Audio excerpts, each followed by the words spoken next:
Welcome to Twisted Tales Live. I am your host, Bryn Morgan. I am also a horror author, and I love telling scary stories. This is a safe, warm, loving, and welcoming community. This isn't just a live, this is a family. This is a tribe of people who come together 6 nights a week and want a story. This is the Night Realm. I am the Night Queen. You are my night dwellers. We have a way of how we go into story time here, don't we, night dwellers? For those of you who are new, watch.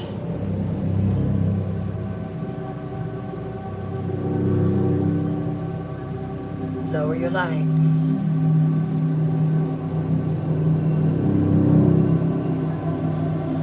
Lock your doors.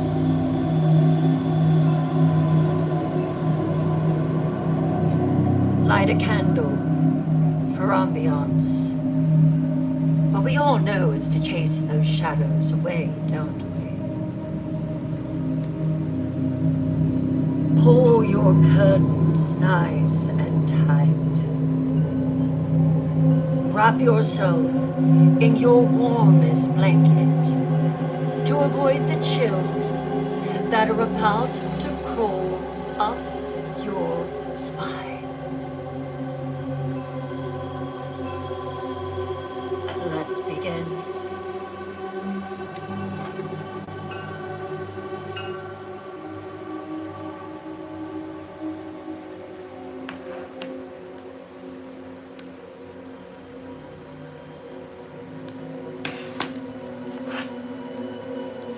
Let me know in the comments. Hey, I'm ready, Bryn.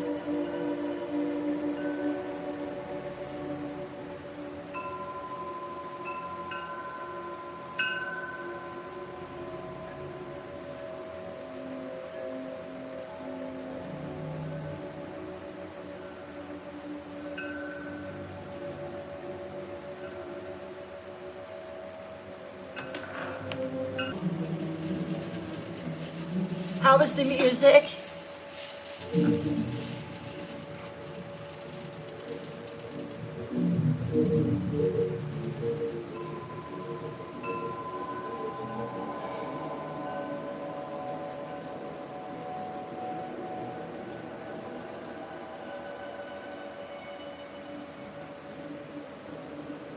Sounds good? Okay. Very good.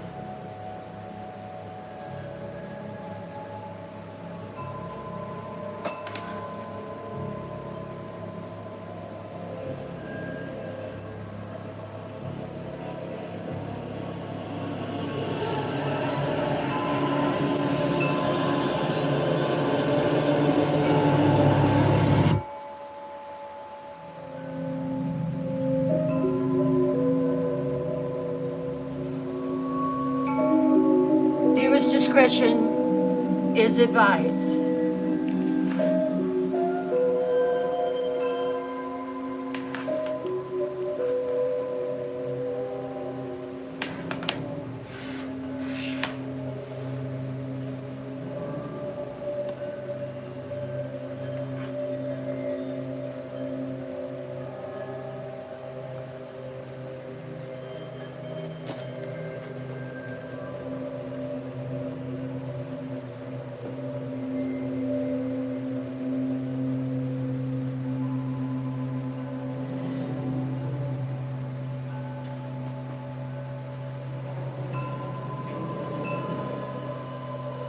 Welcome back, brave souls. Tonight, I need you to do something for me. I need you to look around your home. Look at the walls that protect you, the locks on your doors, the family members that you trust. And I need you to understand something. Sometimes the monster isn't outside, trying to get in. Sometimes the monster is already inside your house. What I'm about to tell you is not a fairy tale. It's true. There are no witches or curses or magical sleep. This is real. This happened. And it's been haunting the American justice system for over 50 years. This is the story of a seemingly perfect family. A handsome Green Beret doctor, his beautiful pregnant wife, and their 2 little girls. This is the story of a massacre on a military base that should have been safe. And when we talk about monsters, he is one. And I'm warning you now, this one is dark. Darker than most. Because the horror isn't just what happened that night in February 1970. The horror is how long it took for the truth to surface. How many people believed his lies? How a man could look you in the eye and swear up and down that he's innocent, while the evidence screams otherwise. Night Watchers, if you would please post that viewers' discretion is advised on this story, I would greatly appreciate it.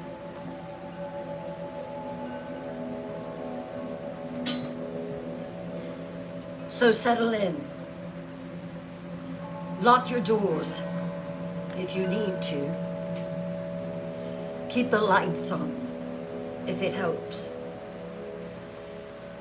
Because we're about to walk through one of the most disturbing crime scenes in American history.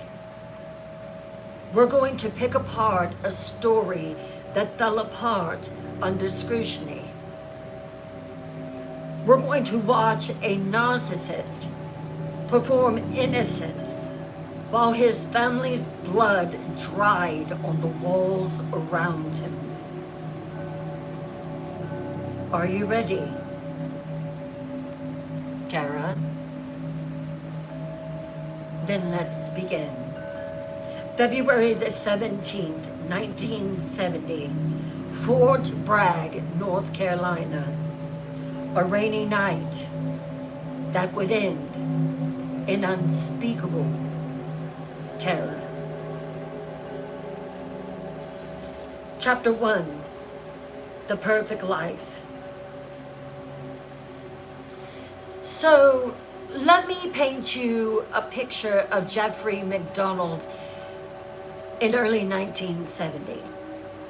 26 years old, devastatingly handsome, tall, athletic, with the kind of smile that made people trust him instantly. You met the type. A Princeton graduate, a doctor. Not just any doctor though, a Green Beret doctor. Serving his country, healing soldiers, living the American dream.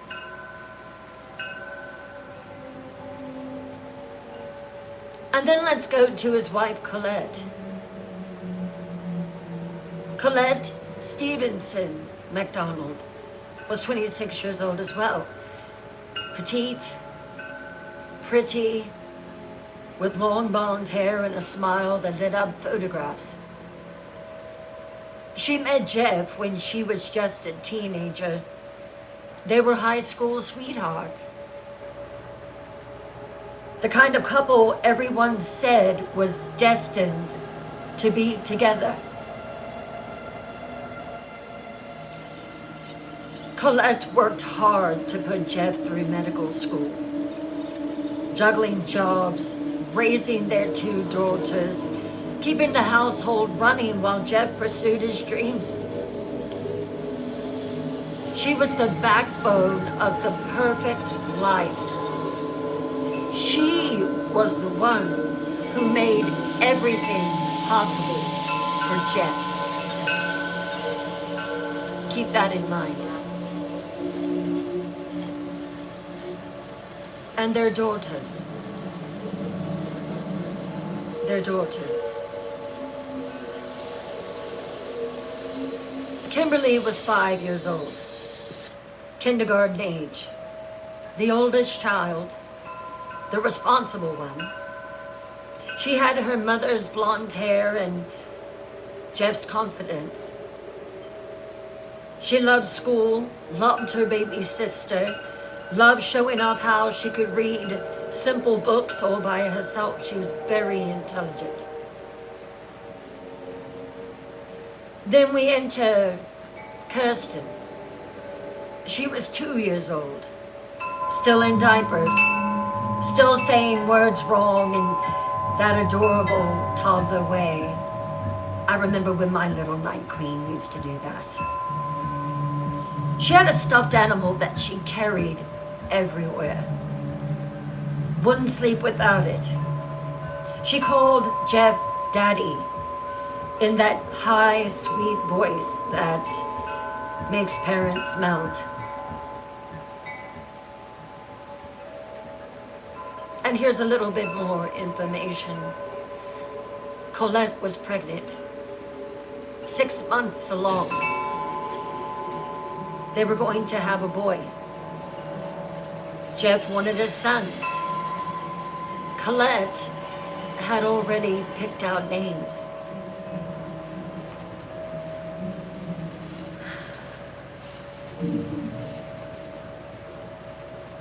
From the outside, they were perfect. The ideal American family. Living on a Fort Bragg military base in a small apartment at 544 Castle Drive. Jeff was respected by his fellow soldiers. Colette was loved by the other military wives. The girls were healthy and happy.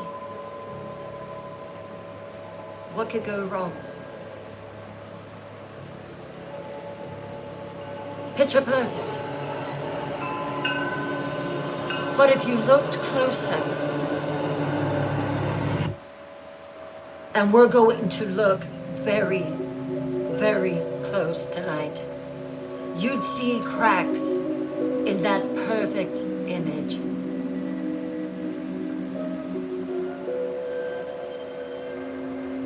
So, the reality behind the photos, and I will show you some photos during intermission if you're not already looking it up yourself.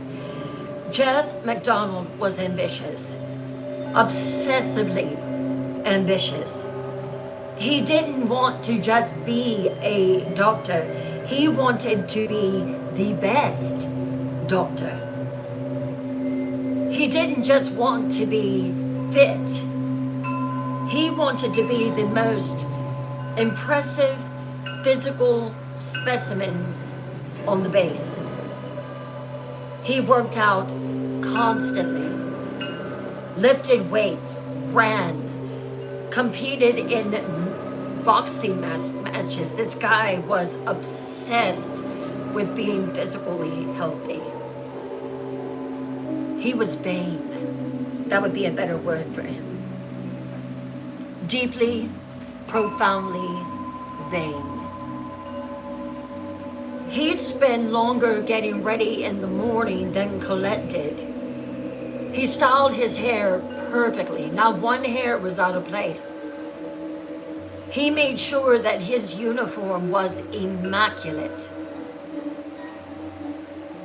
Took pride in the way the nurses looked at him, the way patients praised him. And Colette, poor Colette, 2 girls, 5 and 2, and pregnant, 6 months pregnant with a son. She was drained and exhausted. People look back on it and say, Jeff was such a ass. They were going somewhere and he would be blowing the horn while Colette was trying to get 2 toddlers ready and carrying around his son in her belly, and he's beeping the horn telling her to come on. He didn't assist her in trying to help with the children. He was thinking about his own appearance. That wouldn't work with me. What about you? So she was 6 months pregnant with her 3rd child, 2 young daughters to care for, a husband who worked long hours at the base hospital and then came home and worked out another 2 hours. A tiny apartment that he never seemed to think was clean enough, organized enough, perfect enough. Colette, you can do better.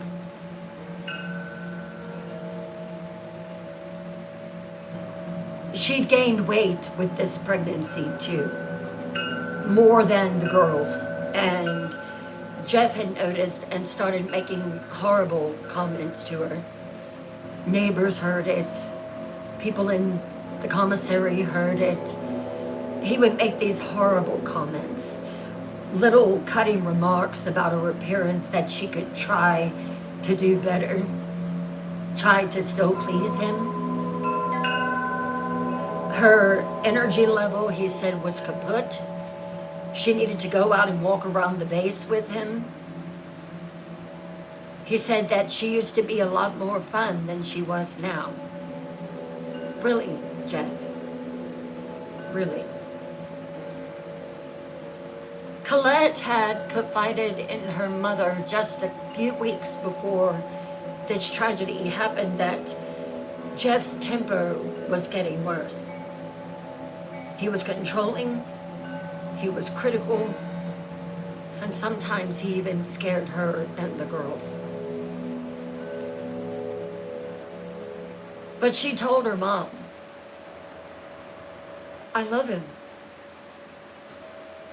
I know I do. It's just a lot that's going on right now. It'll get better.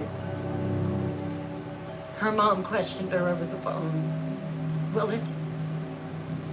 Will it get better, Colette? No man should talk to you like that. You know what your daddy would do if he found out that you were being talked to like that and treated like that? Mama, please don't tell him. Please.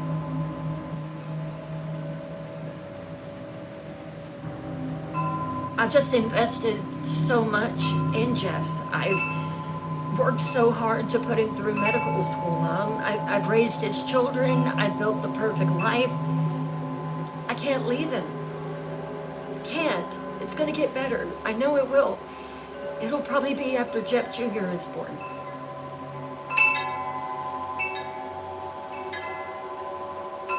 The night begins. February the 17th, 1970. It was the last normal evening. It was raining, cold, the kind of miserable winter rain that makes you want to stay inside, curl up on the couch with your loved ones, and just exist in your warm, safe home. Jeff came home from the base hospital around 6 p.m. He'd been on duty since early morning. It was a long shift. It was exhausting work. He told her that he was going to go work out and then he was going to take a shower and for her to have supper ready for him. But regardless of everything that he was going through, he looked good. He always looked good.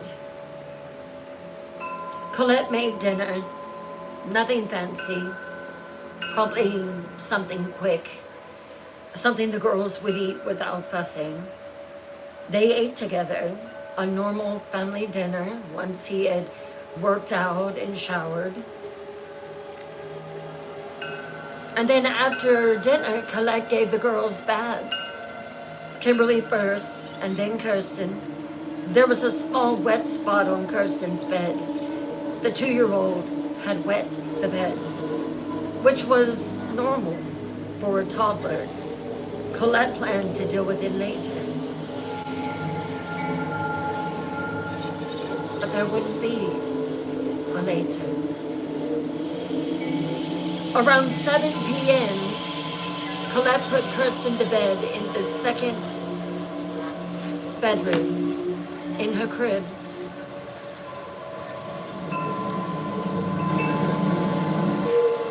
Kimberly wanted to stay a little longer because she was younger. Kirsten was, and so with her being 5 years old, she told her mom,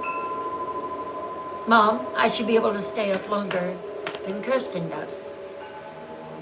And Colette looked at her and said, all right, Kimberly, you can stay up 30 more minutes. She was the big girl, after all. She got special privileges. Jeff was on the couch watching TV. He said later that he had been watching the Johnny Carson show. And there was a movie called Satellite in the Sky that Jeff claimed he wanted to watch, while Colette read a book beside him.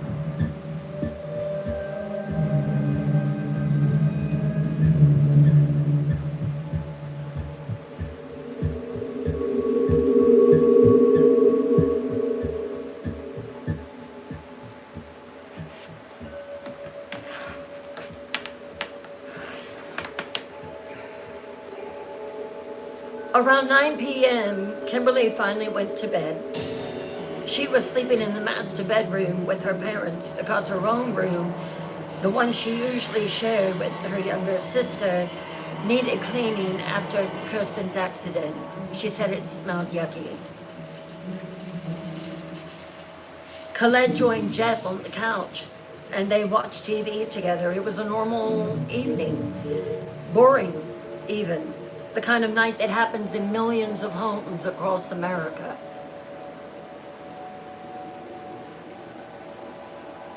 Everything was fine.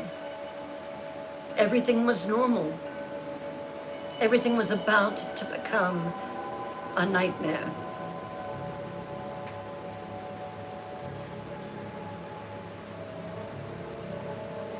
Now this is where the story of Jeff's begins. And this is where you need to listen closely.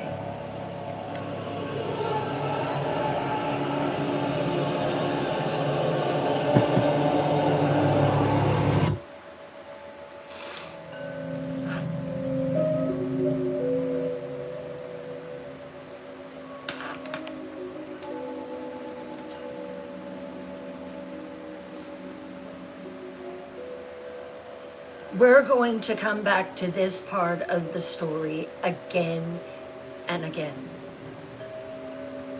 We're going to pick it apart. We're going to find every inconsistency, every impossibility, and every lie that this man told.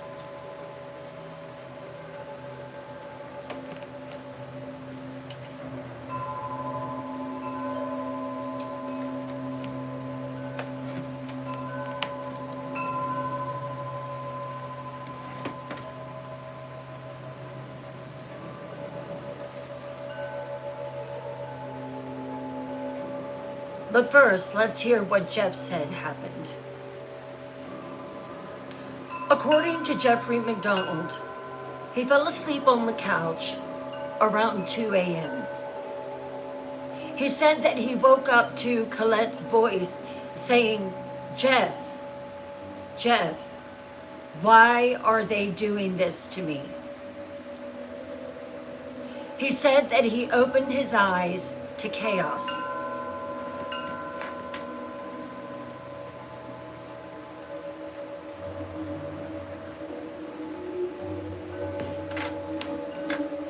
Jeff claims that the living room was dark except for a light from the hallway.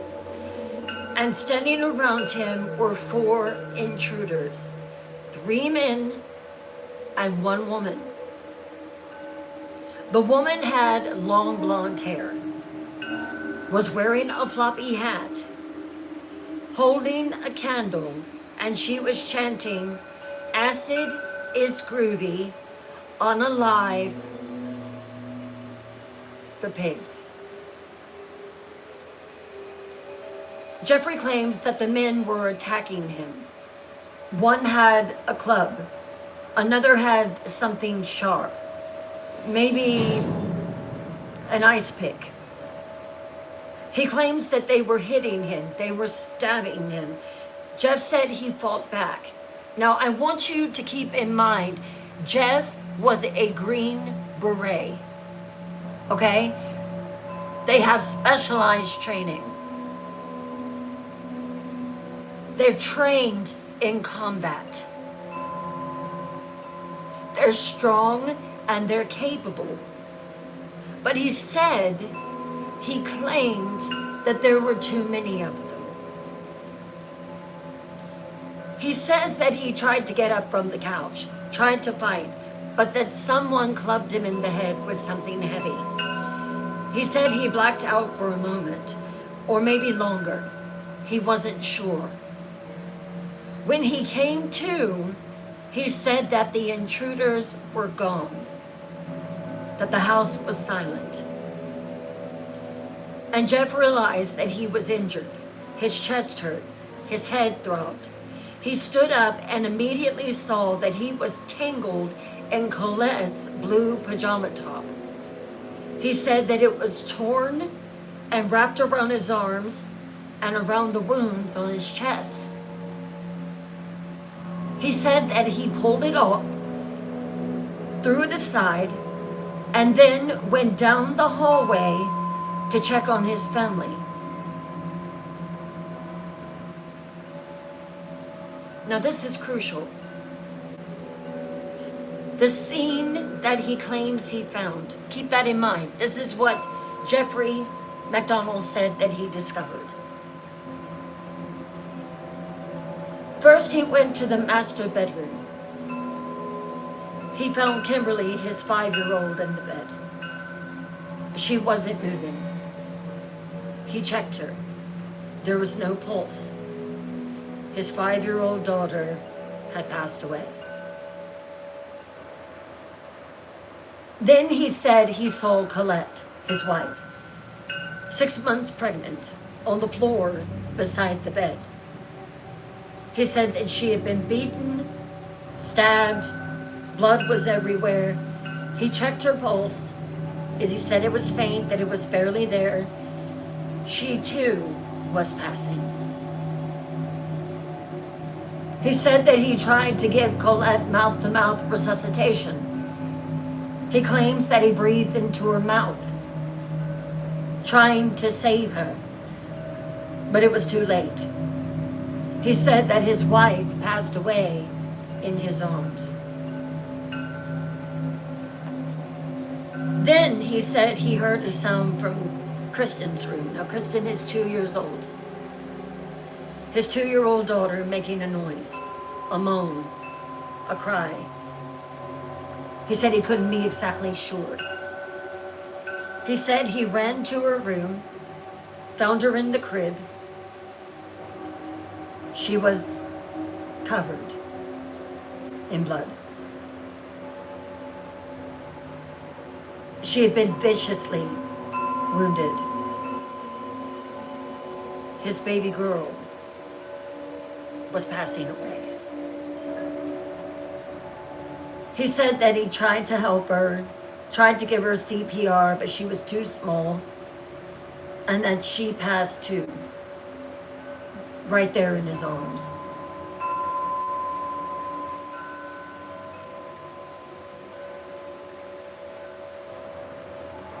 So here we are. Both his daughters unalived. His pregnant wife unalived. And Jeff had some scratches, a small cut on his chest, and a bump on his head. But he was alive. He picked up the phone in the master bedroom and called the military police. At 3:42 a.m., the operator answered, and Jeffrey McDonald said the words that would echo for decades. I need the MPs. I need an ambulance. My family's been murdered. The operator asked Jeff what had happened. She asked who was hurt. And she said that Jeff's voice was panicked, and he said, stabbing, hurting. And then she asked him again, who? And he screamed, my wife and kids. She asked for the address, and Jeff gave it, 544 Castle Drive. And the operator kept asking questions. Who had hurt them? What happened? But Jeff wasn't making sense. He was gasping, crying, saying his family was dying. His family had already died. Help was on the way, but help was too late. By the time that the military police arrived 4 minutes later, the McDonald family was already dead. All except Jeff. Jeff was alive. Injured, yes. Traumatized, certainly. But alive. And from that moment, from 3:42 a.m. on February the 17th, 1970, Jeffrey McDonald's story began to unravel like a ball of yarn.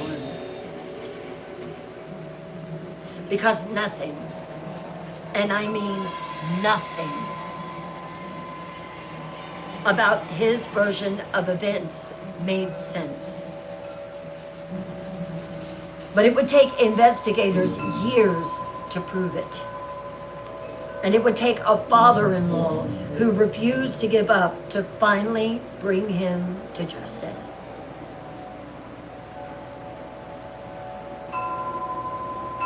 Chapter 2, the crime scene. The first responders arrive. At 3:42 a.m., the call came in. By 3:46 a.m., military police were pulling up to 544 Castle Drive. 4 minutes. That's how long it took. MP Kenneth Micah was the first through the door. He was young, early 20s, relatively new to the job. Nothing in his training had prepared him for what he was about to see. The front door was unlocked. Micah pushed it open and immediately knew that something was wrong. The apartment was dark except for a light coming from the back hallway, and it was quiet. Too quiet. MPs, we're coming in, Micah called out. No response. He moved into the living room, his flashlight cutting through the darkness.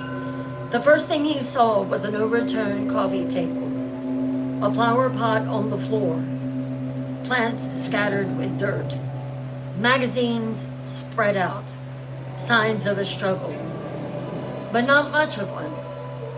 And that would become important later. Then Micah saw him. Jeffrey McDonald was standing in the hallway just outside the master bedroom. He was wearing his pajama bottoms, blue with the pattern, but he had no shirt on, and he looked wrong, MP Micah said later.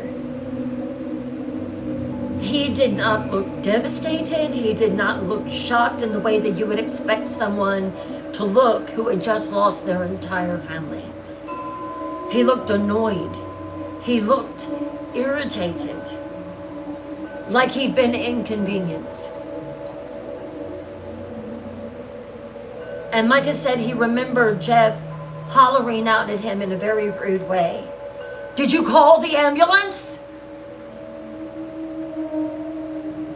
Micah said that Mr. McDonald's voice was just, it was steady. It was too steady, just too even. And Micah remembers asking him, "Sir, are you injured?" And then Jeff responded with, "Yeah, they stabbed me. Check my wife and my kids. They're in there." And Jeff pointed toward the master bedroom, but he did move toward it himself. Michael went to the bedroom, and what he saw would haunt him for the rest of his life. Colette McDonald was lying on the floor in the master bedroom, beside the bed, on her back. She was wearing pajamas, a pink top and bottoms, but they were soaked with blood. She'd been beaten badly.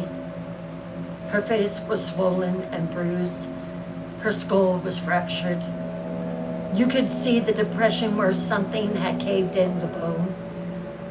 And she'd been stabbed multiple times in her chest, her arms, her neck. But here's what Micah noticed immediately. What would become crucial evidence.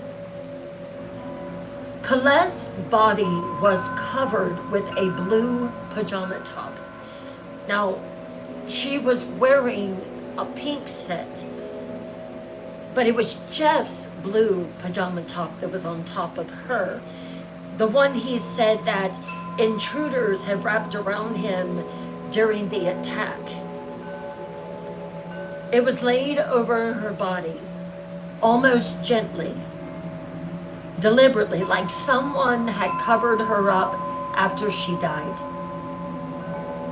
And then there was something written on the wall above the bed in blood. Pig, in big, bold, capital letters.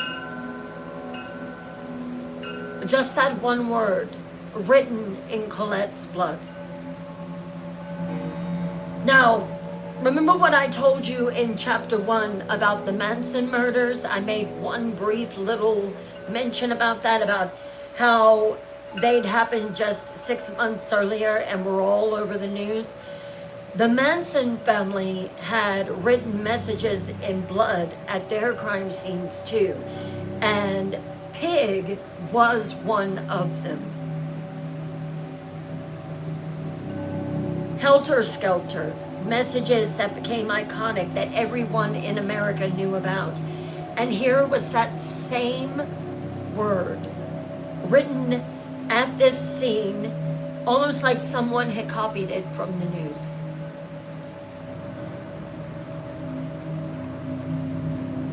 The first daughter,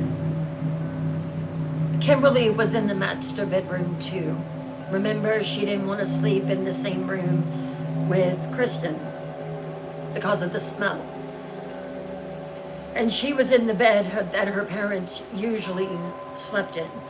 She was tucked under the covers on her side like she was sleeping. But she wasn't sleeping. This 5-year-old had been bludgeoned, hit in the head so hard that her skull was fractured. And she'd been poked numerous times, at least 8 times. Her little body was covered in wounds. But here's what was strange. She was tucked in, but someone had pulled the covers up over her after she died, neatly and carefully. And then we go to the baby. Now, this is what I didn't get when I was reading it. Kristen was in the second bedroom and she was in her crib. She was 2 years old. She was still in diapers. This baby had been just poked over and over and over again, more than 30 times. The smallest victim had received the most wounds.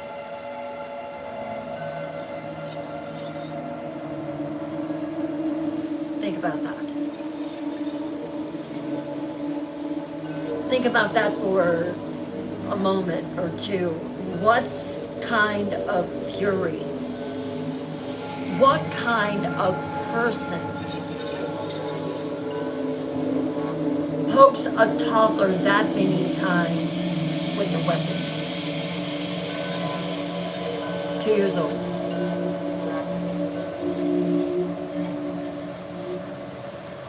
And then there was Jeff. The paramedics arrived and examined him, and here's what they found. A small bump on his head, a few scratches on his chest and arms, one small stab wound in his chest, and it had punctured his lung, but not deeply. And there was some bruising. That's it. That's all. His wife had been beaten and poked 21 times. His 5-year-old had been bludgeoned and poked 8 times. His 2-year-old had been poked over 30 times. And Jeff had a bump and some scratches.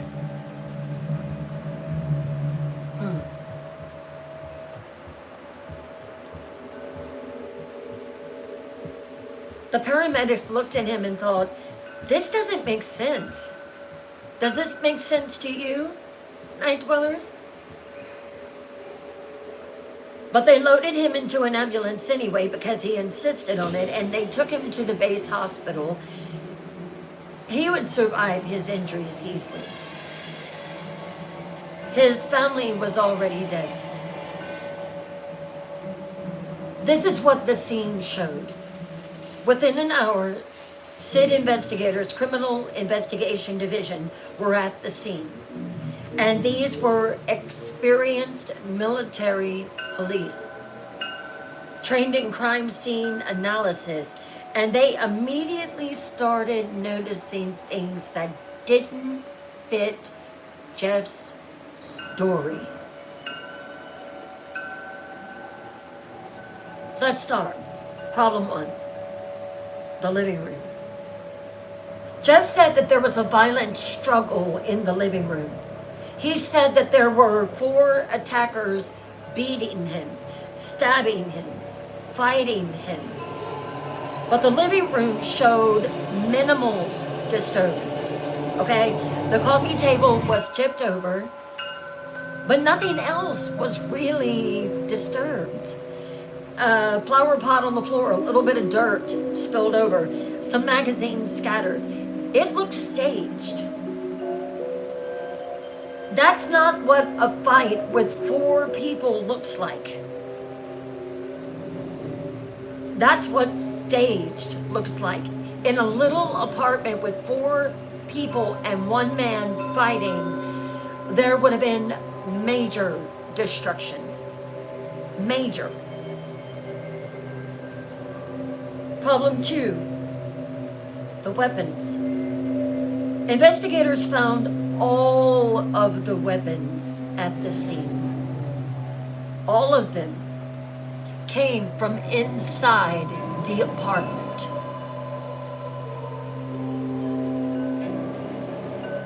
A poker from the McDonald's kitchen. An ice pick from the McDonald's kitchen. A club that, get this, was a piece of wood from a hobby horse that had been broken off that belonged to the girls. I bet you can picture that hobby horse in your mind right now. I looked it up. I've seen many of them. The intruders didn't bring weapons. What? They used the family's own possessions to unalive them. This is the question that I have for you. What kind of home invaders break in without weapons? That's the dumbest thing I've ever heard. Problem 3. The blue pajama top. Remember Jeff's blue pajama top? The one he said was wrapped around him during the attack? It was found covering Colette's body. But here's what the lab would later discover. The pajama top had 48 puncture holes in it. Okay, and those holes lined up perfectly with 21 of Colette's stab wounds. Meaning that someone had stabbed Colette while the pajama top was on top of her, not while it was wrapped around Jeff's arms. Jeff's story was already falling apart, and it was only day 1. Problem 4, the blood. There was blood everywhere in the bedrooms, on the walls, the floors, the beds. Colette, Kimberly, and Kristen had bled out in those rooms. But in the living room where Jeff said the violent attack happened, where he said that he was stabbed and fought for his life, there was almost no blood. Just a few drops, and it was mostly Jeff's blood type. How do you have a brutal attack on your person and not leave blood evidence?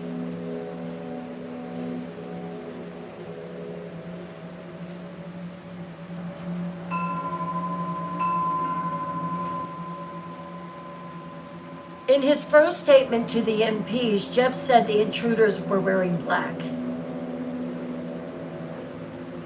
My cat covered my light. Citrine, stop. Anybody want a ginger? Citrine. She doesn't listen.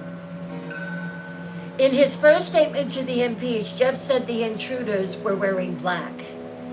Later, he said that they were wearing dark clothing, but he couldn't remember the exact color.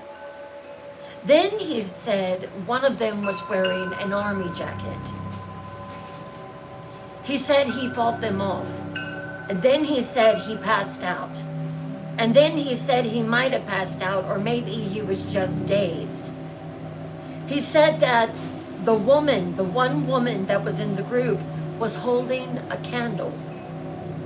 And then later, he said it might have been a flashlight. His story was fluid.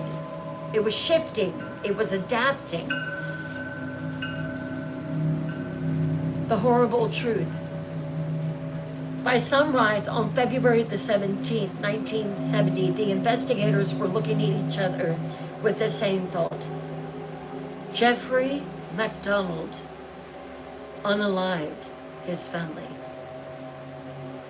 There were no hippie intruders. No woman chanting about acid. No home invasion. Just a husband, a father, a doctor who murdered his pregnant wife and 2 small daughters. Then staged a scene to make it look like someone else did it. But proving it, that was going to take 9 long years. The performance begins. At the hospital, Jeff was treated for his minor injuries. The doctors noted that he didn't seem particularly upset. If you had just lost your whole family, your wife, your two daughters, and your unborn son, I would think there would be something there, right? But they noticed that he did not look particularly upset. He didn't cry. He didn't ask about his family, even though he had to know that they were dead. He did ask for a phone. He called his mother in New York. And he said, "Mom," his voice was shaking now because he had an audience. Remember, Jeff is a narcissist. He wants all the attention. And he had it now with his mom. "There's been a terrible accident," he said. "Colette and the girls, they're gone." An accident. He called it an accident. His mother asked what happened, and Jeff launched into the hippie story. The intruders, the attack, the chanting woman with the candle. He was already working on his narrative, already crafting the story that he'd tell for the next 50 years. The call to Colette's parents. Colette's parents, Freddie and Mildred Kassab, got the call at 5 a.m. in the morning. Their daughter was dead. Their granddaughters were dead. Their unborn grandson was dead.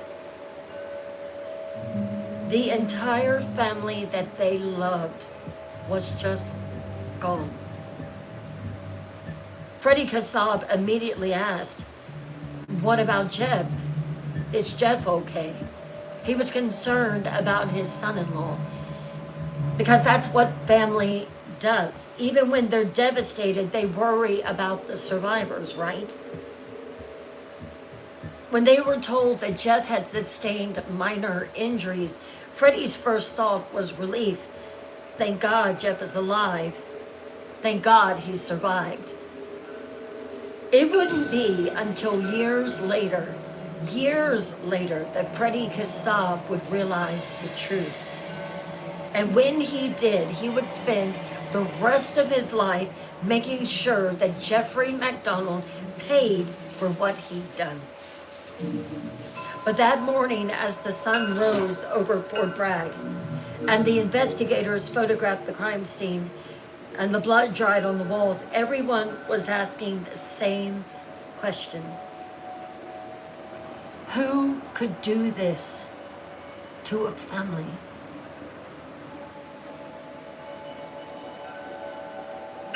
The answer was right there, lying in a hospital bed with minor injuries, already on the phone with his lawyer. But it would be 9 years before anyone could prove it. 9 years of Jeffrey MacDonald living free while his family rotted in the ground. 9 years of him telling his story, playing the victim, convincing people that he was innocent. 9 years before justice finally caught up with him.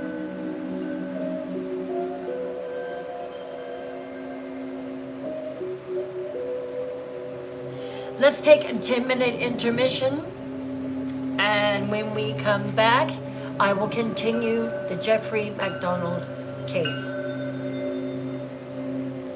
I hope you're enjoying it.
All right, let me get in here and see what the conversation is.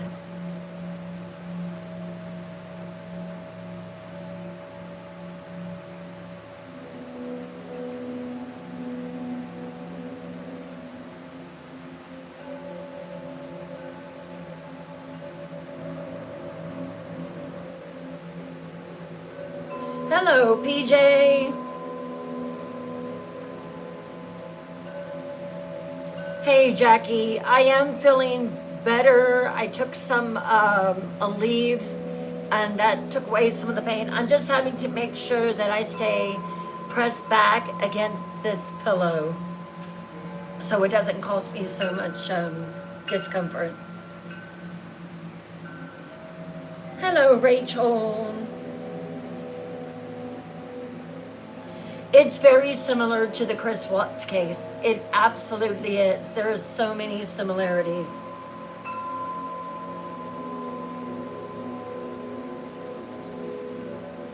I mean, can you imagine being contacted and the whole family has been unalived? I don't even want to imagine that. I really, really don't. Oh, this is a crazy case. Crazy, crazy. Hello, Elevated Goddess. Hey, Amabama. 9 years. 9 years. He really did not.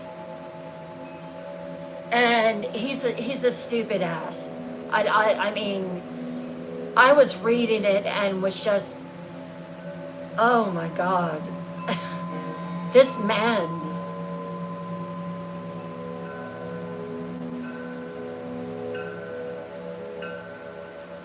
He was the home intruder. He absolutely was. And, you know, you would think that you would plan it out better than how he did. I mean, just wait till you hear all this.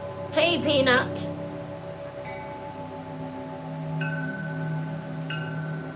No sign of a forced entry, no weapons, nothing.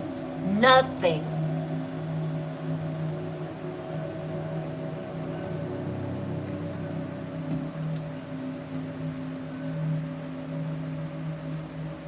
No, not too bright for a doctor at all.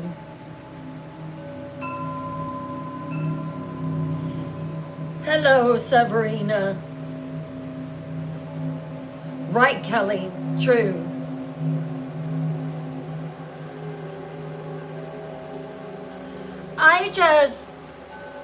I don't know. I can't even wrap my mind around the thought. Now, I almost killed my cat. I'm kidding.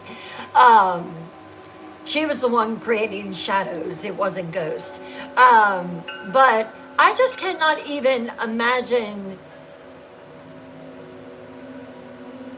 the 2-year-old is horrific. The 5-year-old is horrific. The wife, horrific. And then knowing that she is carrying your son.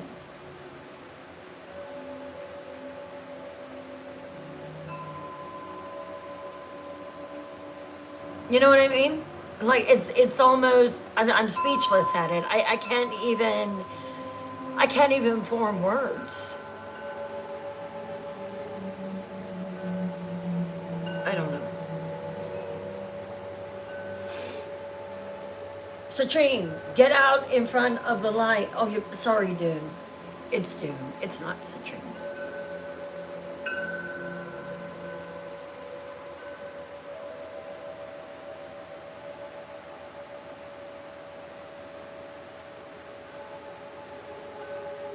It's just horrible. Dune. Dune, Dune, Dune, Dune.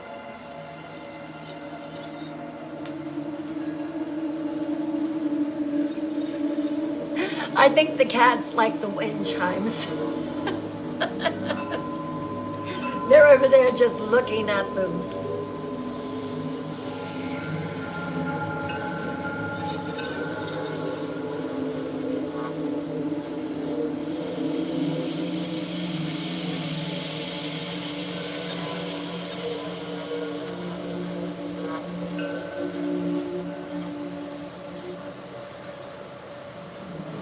You know, that was the crazy part. They lived in a small apartment. So let me see if I can show a couple pictures. I think, yeah, we have a little bit of time. So there is a movie that came out called Fatal Vision. Did you see it? And I believe the guy that played him, if I'm not mistaken, which I am mistaken quite a bit, but um, let me see.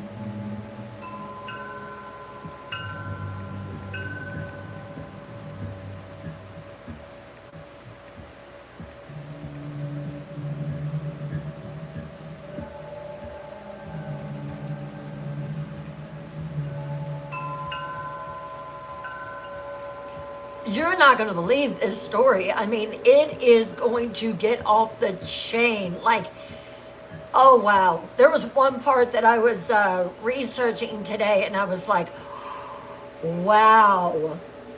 Okay, so this is him.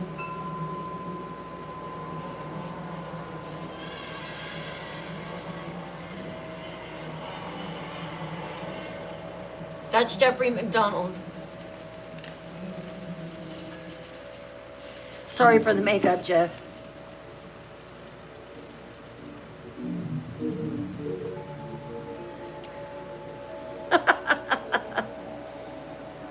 um,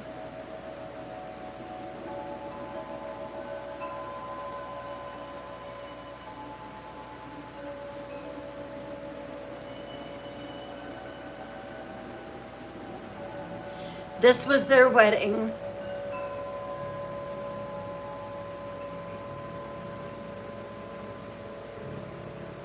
Colette.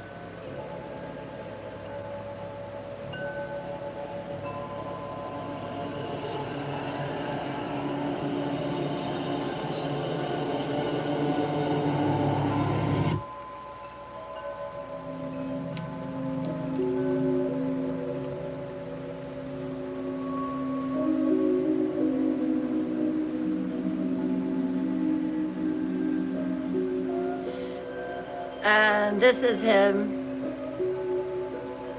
Sorry.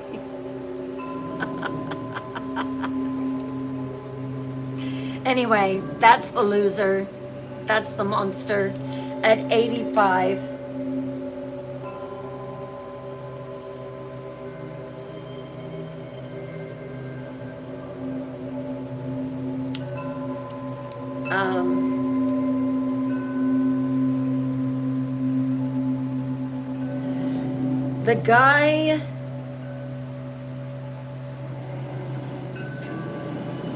The guy that played him is Gary something. Gary. He's on a lot of movies lately. You know, Gary. I think he played on some movie called Office or something. I can't remember it. But anyway, I think he's the guy that played him.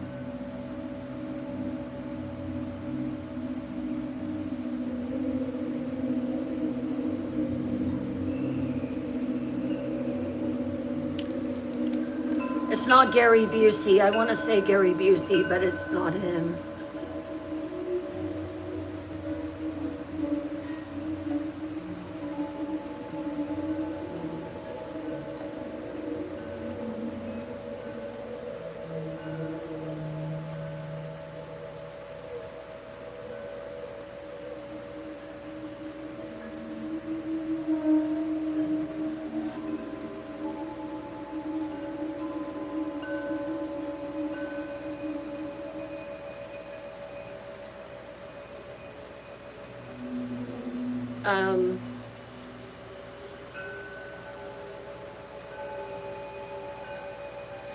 This was the mom and the babies.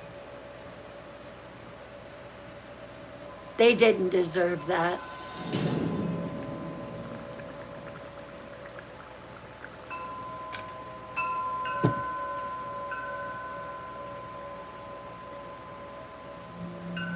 I don't even know.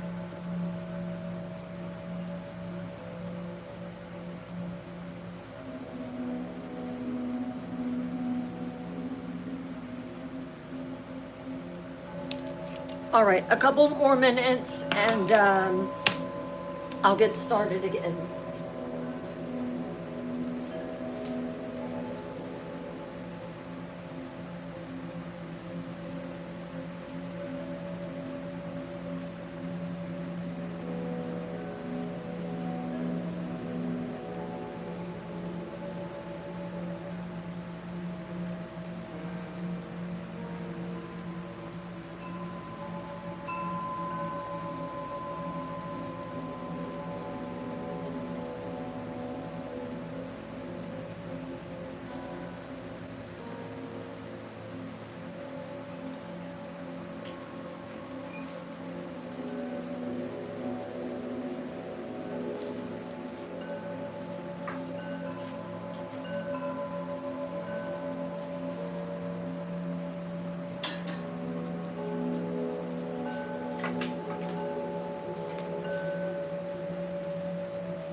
Here we go. There we go. That should help me.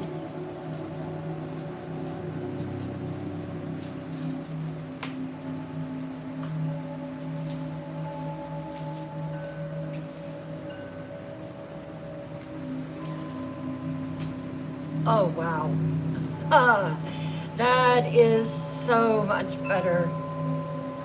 I've got actual support in my back. Wow. All right, very good.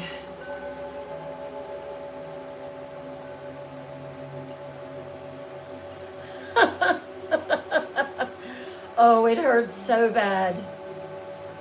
You like the new setup, Elevated Goddess? I'm so glad. Yeah, so just so you'll know what I did to myself. So I cleaned out that whole media space upstairs by myself. I had no idea that I had accumulated that much stuff. I had a bag up there that probably weighed about 20, 30 pounds. And my husband, Mr. Night Queen, is always telling me, don't pick up anything until I get home so I can lift it for you. I don't listen ever because I wanted it done then. So I pick it up. I knew that I did something bad when I did that. And yeah, so I didn't want to cut off Sleeping Beauty last night, but I was in such excruciating pain at that point that I wasn't going to be able to make it. So I'm taking pills, and I've got some cushion behind me now for support, and the chair is actually quite comfortable now. I am going to be investing, because I sit for long periods of time reading to my lovely night dwellers, that I'm going to get one that has rollers on it and cushioning behind me and everything, so I'll be good. All right, who is ready to dive back in to this terribly horrific story?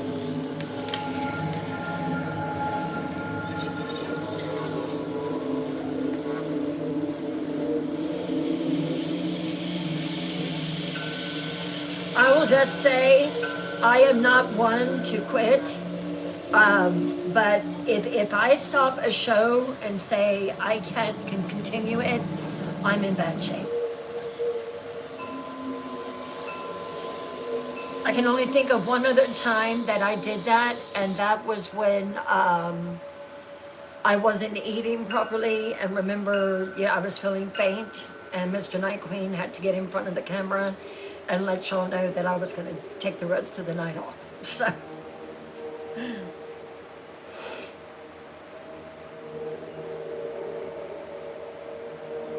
All right. You are most welcome.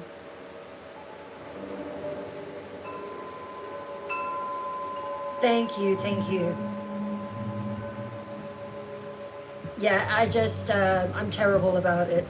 Hey, Rebecca Wolf.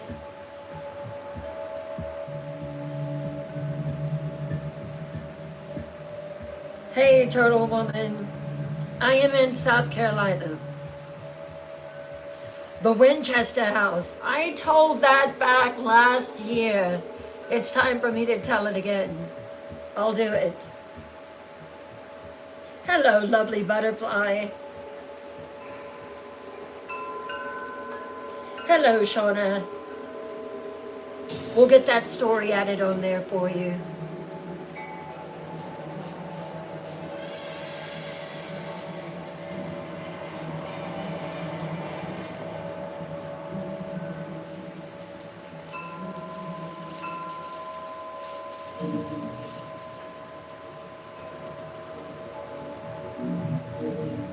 All right, chapter 3.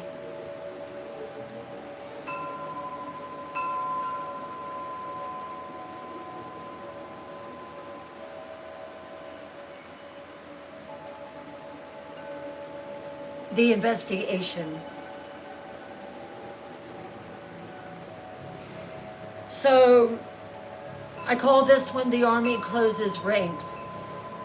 Here's something that you need to understand about the military in 1970. They did not want this case to be what it looked like. Jeffrey MacDonald was one of them. A Green Beret, a doctor, an officer, the kind of man who represented everything good about the U.S. military. He was handsome, he was educated, and he was heroic. And if he had murdered his family, that was a PR nightmare. Okay? That made the military look bad. And you don't want to make the military look bad. That suggested that their screening processes had failed. That monsters could slip through wearing uniforms and medals. So there was pressure, subtle but real, to find another explanation. To prove the hippie intruder story was indeed true.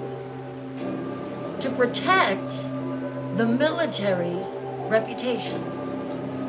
That's really what it all boiled down to. What the evidence said.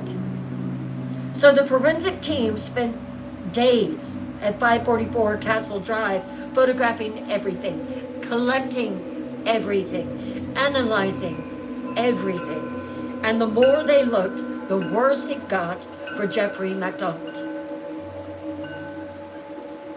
Remember this, the blood always tells the story. In 1970, DNA testing didn't exist yet, but blood typing did.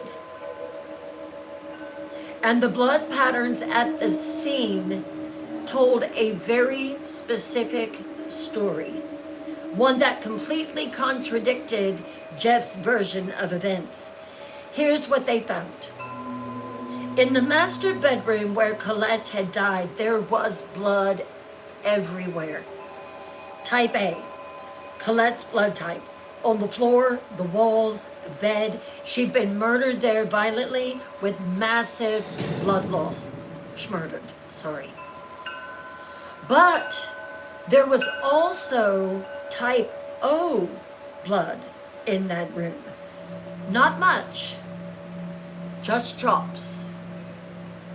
Type O was Jeff's blood type. In Kimberly's room, the 5-year-old, the room where Kristen's bed was, where they found Kristen and her kid, there was a type AB blood. Kristen's blood type.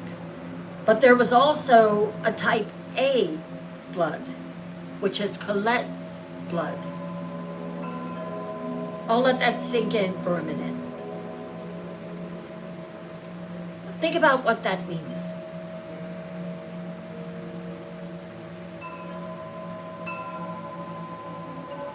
Colette's blood was in Kristen's room, meaning Colette had been bleeding or was already injured and had gone into Kristen's room, no doubt, to try to defend her. Or someone had carried something with Colette's blood in to Kristen's room. Jeff's story said that the intruders attacked him in the living room, and then he went to check on his family. He never said anything about Colette being in Kristen's room, but the blood said otherwise. The pajama top evidence. Remember that blue pajama top? The one Jeff said the intruders wrapped around his arms during the attack, which made absolutely no sense whatsoever. The forensics team examined it carefully, and what they found destroyed Jeff's story completely. 100% demolished it. The pajama top had 48 puncture holes in it. 48. And when they laid that pajama top over a photograph of Colette's body, it matched perfectly. 21 of these stab wounds on Colette's chest lined up exactly with 21 of the holes in the pajama top. Let me explain what that means. This means that the pajama top was lying on top of Colette when she was stabbed. Not wrapped around Jeff's arms. Not tangled around him during a fight. Lying flat on top of her body. But it gets worse. The pajama top was torn, ripped down the sides, and the forensics team could fold the torn sections back together perfectly, matching the tears, which meant that the pajama top was intact when it was on top of Colette and then torn afterward. So here's the sequence that the evidence showed. 1, Colette was on the ground. 2, the blue pajama top was placed on top of her body. 3, someone stabbed her through the pajama top 21 times. 4, then someone tore the pajama top. And then 5, someone placed the torn pajama top back over her body. None of that matched Jeff's story about fighting off intruders. The stage scene. Investigators kept coming back to the living room because it just didn't make sense. Jeff said that there was a violent fight. 4 people attacking him. He was a Green Beret. Strong, trained in combat, capable. He said he fought back hard. But the living room showed 1 overturned coffee table, 1 flower pot knocked over, some magazines scattered here and there, a small amount of blood, typo, Jeff's. That's it. No furniture shoved against walls, no lamps broken, no real signs of a struggle involving multiple people. And here's what was really strange. There was a glass cabinet in the living room filled with Jeff's medical supplies and instruments, some of them breakable, some of them fragile. It was right next to where the fight supposedly happened.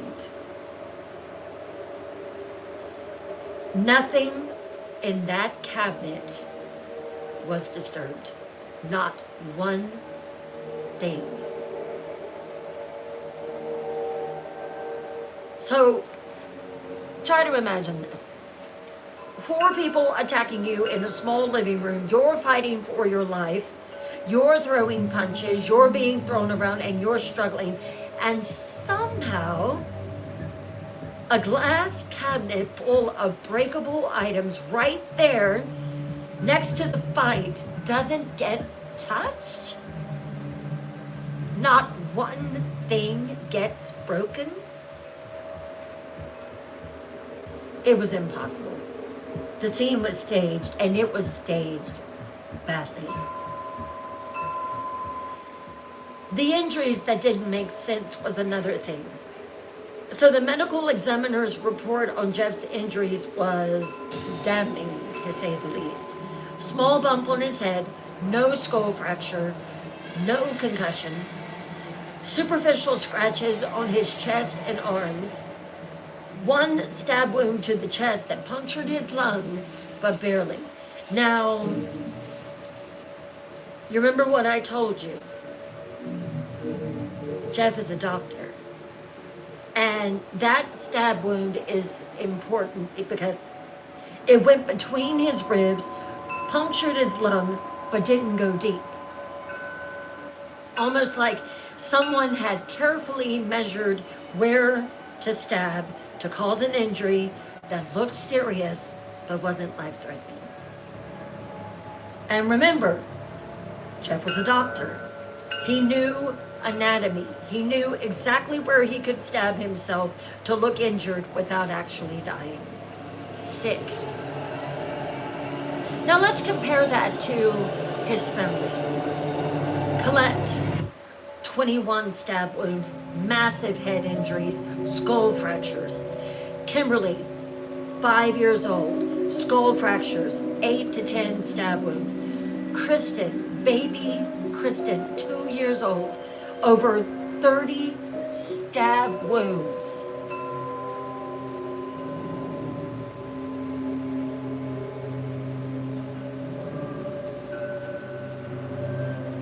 The difference was just staggering. Almost like someone had murdered them in a rage, but only hurt himself enough to sell the story. The fiber evidence. Now, this is where the case gets really technical, but stay with me because this is crucial. The forensics team found blue fibers from Jeff's pajama top everywhere. In the master bedroom under Colette's body, on the club that was used to beat Colette and Kimberly, in Kristen's room, on Colette's mouth. Remember, Jeff said he gave her CPR. Those fibers told investigators that Jeff had been in all the rooms where the murders happened. Jeff had touched the murder weapons. The pajama top had been in all those locations. But Jeff's stories said that the intruders tore his pajama top off during the fight in the living room, and then he went to check on his family. So how did fibers from his pajama top get under Colette's body? How did they get on the murder weapon? It didn't make sense unless Jeff was the one who committed the murders. What wasn't there? Here's what investigators didn't find. They found no fingerprints from any intruders. No muddy footprints. If you remember me saying it was raining that night, anyone coming from the outside would have tracked mud. No foreign hairs or fibers to be found. None. Nothing disturbed outside the apartment. Not a window, not a door, nothing. No witnesses who saw anyone leaving. No murder weapons that came from outside the apartment. For 4 people to break into an apartment, brutally murder 3 people, and leave absolute 0 evidence of their presence, it's impossible. The grieving husband. In the days after the murders, investigators watched Jeff carefully, and his behavior was wrong. He wasn't devastated. He was annoyed. When investigators asked him questions, he became defensive. He became angry. He'd snap at them. Why are you questioning me? You should be out looking for the ones that did this to my family. He hired a lawyer immediately, a civilian lawyer, not military, and refused to cooperate with the investigation without his lawyer present. Now, legally, that's his right. But emotionally, most innocent people whose families have just been slaughtered, they want to help. I know when I lost my sister, I wanted to help. They want to give investigators every detail, every piece of information that might lead to the killers. Jeff didn't want help. He wanted to control the narrative. The lie detector test. Investigators asked Jeff if he would be willing to take a polygraph test. His lawyers advised against it, but Jeff agreed, probably because refusing would look bad. And guess what? The results came back. Deception indicated. Jeff immediately claimed that the test was flawed, that he was too emotional, that polygraphs aren't reliable anyway, which is partially true. They're not admissible in court for a reason. But combined with everything else, it was another piece of the puzzle. The Article 32 hearing. In May 1970, just 3 months after the murders, the military convened an Article 32 hearing. This is basically a military grand jury where they hear evidence and decide if there's enough to court-martial someone. Jeffrey MacDonald was the suspect, officially. For the first time, Jeff had to face the accusation directly. They thought that he had unalived his family. This hearing lasted for weeks. Prosecutors presented all the evidence. The blood patterns, the pajama top, the stage scene, the lack of intrusion, and the evidence. Jeff's defense attorney tore into the military's investigation, called it sloppy, said they'd contaminated the crime scene, accused them of rushing to judgment because they needed a scapegoat. And Jeff himself testified. He told his story about the intruders. He did. Cried at the appropriate moments. Acted outraged at the appropriate moments. He was performing, and he was good at it. In October 1970, 7 months after the murders, the hearing officer made his recommendation. Charges dismissed.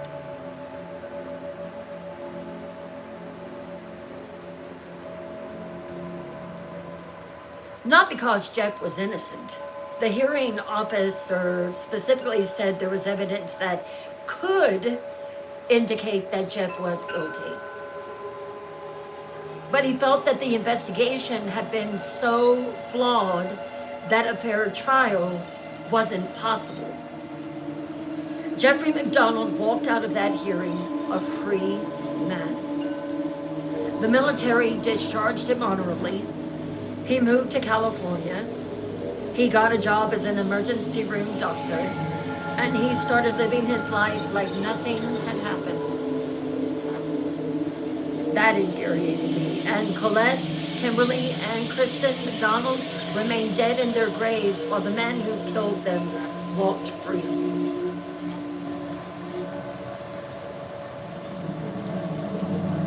Father-in-law's suspicion. Remember Freddie Kassab, Colette's father, the man who'd initially been relieved that Jeff had survived? The Article 32 hearing changed everything for him. He believed him up to that point that he was not guilty. But that hearing changed everything. Freddie had supported Jeff completely at first. He believed his story. He defended him. Even spoke publicly about how Jeff was a victim too. How he'd lost his family and was now being persecuted by the military. He said that. But as Freddie sat through that hearing and heard the evidence, the blood patterns, the pajama top, the stage scene, doubt crept in.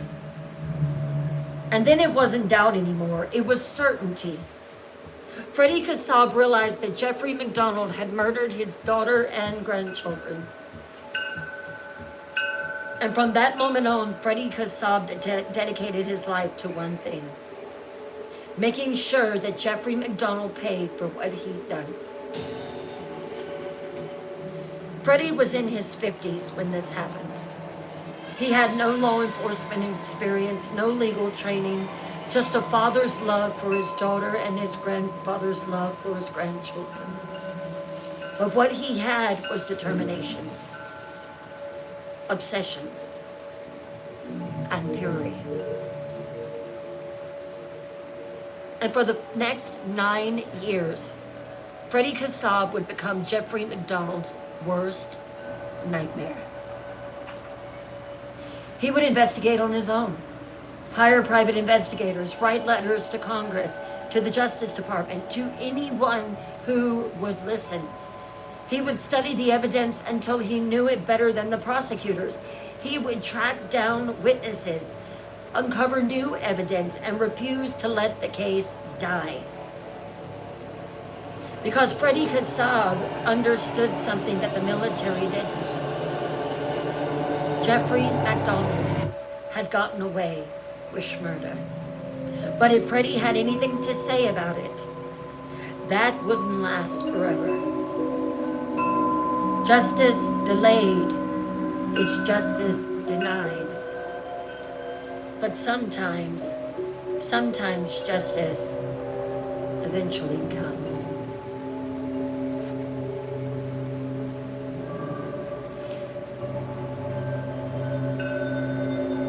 Chapter 4, The Years of Freedom.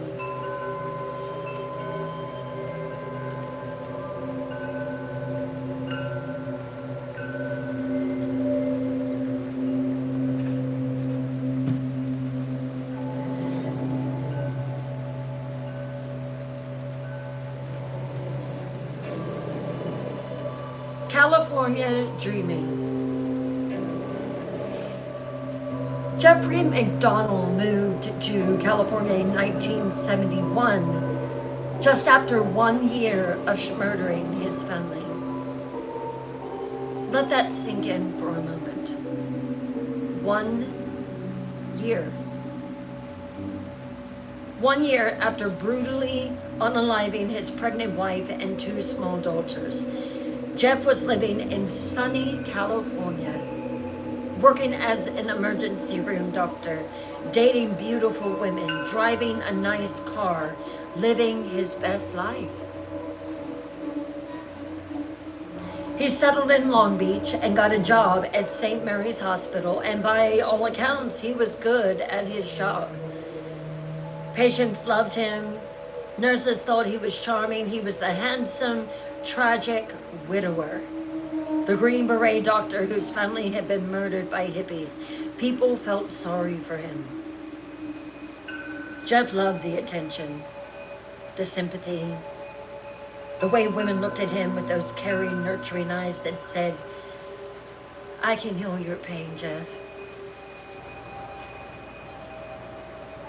He dated constantly, multiple women, sometimes even overlapping. He'd tell them his tragic story, how he lost everything, how he tried to save his family but he couldn't, how he woke up every day with survivor's guilt. And they'd comfort him, they would fall for him, give him exactly what he wanted. The real Jeffrey MacDonald.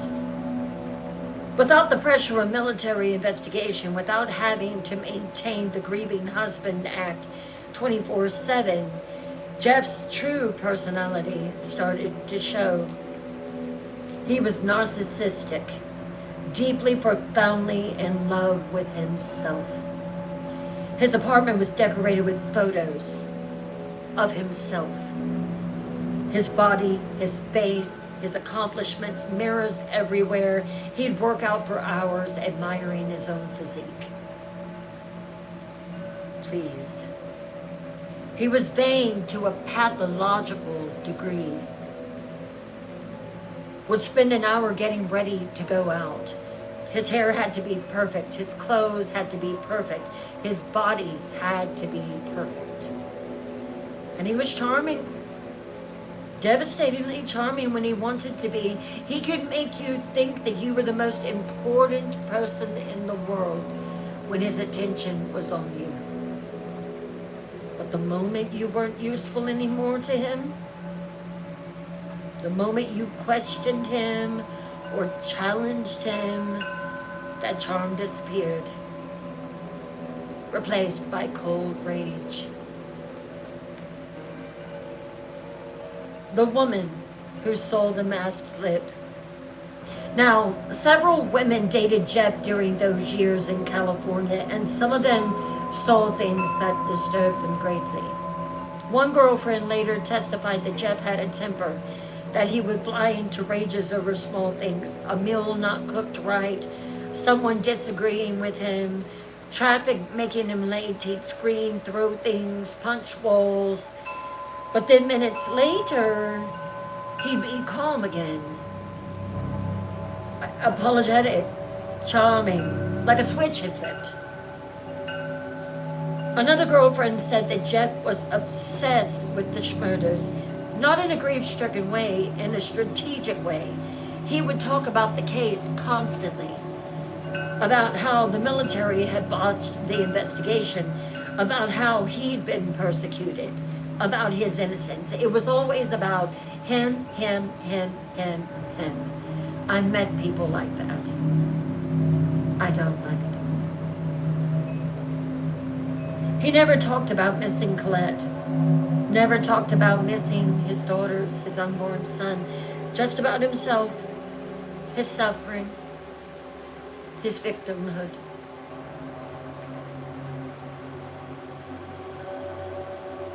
In 1970, even before the charges were dismissed, did you know that Jeff MacDonald had hired a literary agent? He did. He wanted to write a book about his experience, about the injustice that he suffered. Think about that. Your family has been brutally murdered, you're under investigation, and your priority is getting a book deal? The book never materialized. Publishers weren't interested in a story where the victim was the prime suspect. What a dummy. But the fact that Jeff was focused on profiting from his family's death tells you everything about who this guy really was. Meanwhile, on the East Coast, while Jeff was living it up in California, Freddie Kassab was becoming obsessed. He retired from his job, dedicated every waking hour to the case. His wife, Mildred, Colette's mother, she was just drowning in grief, could barely function. But Freddie channeled his grief into fury. He studied the evidence. He read every report. He looked at every crime scene photo, learned about blood spatter patterns, fiber analysis, forensic science. He became an expert on his own daughter's murder. The father-in-law's hunt. Freddie started his own investigation. He hired private investigators, tracked down the MPs who'd been first on the scene, interviewed them himself, and asked questions the military hadn't asked. He found inconsistencies in Jeff's story that the military had missed or ignored. One, Jeff had said that the intruders were wearing black, but later said dark clothes, but later said that one wore an army jacket. Now, which one was it? Jeff said that the woman had long blonde hair, but later said it might have been a wig. How could he tell if it was a wig in the dark during a violent attack? Jeff said he was stabbed by an ice pick, but the wounds didn't match ice pick wounds. They matched a scalpel, a medical instrument that Jeff would have had access to. The mysterious woman. And then Freddie found something the military investigators had overlooked. Helena Stokely. Helena was a local woman who lived near Fort Bragg. She was known in the area, troubled, drug addicted, hung out with a rough crowd, and she had long blonde hair. In the days after the murders, Helena had told several people, I might have been involved. I don't know. I don't know if I was involved. She said she had fuzzy memories of being in an apartment, of blood, of something terrible happening. But she was high, constantly, unreliable, couldn't tell reality from drug-induced hallucinations. The military investigators had interviewed her briefly and dismissed her as a credible suspect. She was too incoherent, too drugged out, and her timeline didn't match. But Freddie Kassab thought she was important to the case, not because he believed that she was guilty.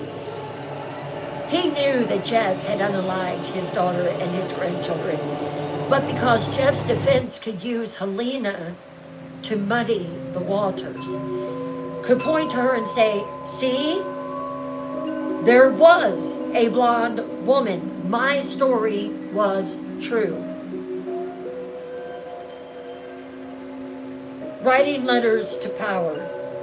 Freddie Kassab started writing letters, hundreds of them, to the Secretary of the Army, the Department of Justice, his congressmen and senators. He even wrote letters to the president. Anyone who might listen. This poor man. And the letters all said the same. Jeffrey MacDonald murdered his family. His evidence proves it.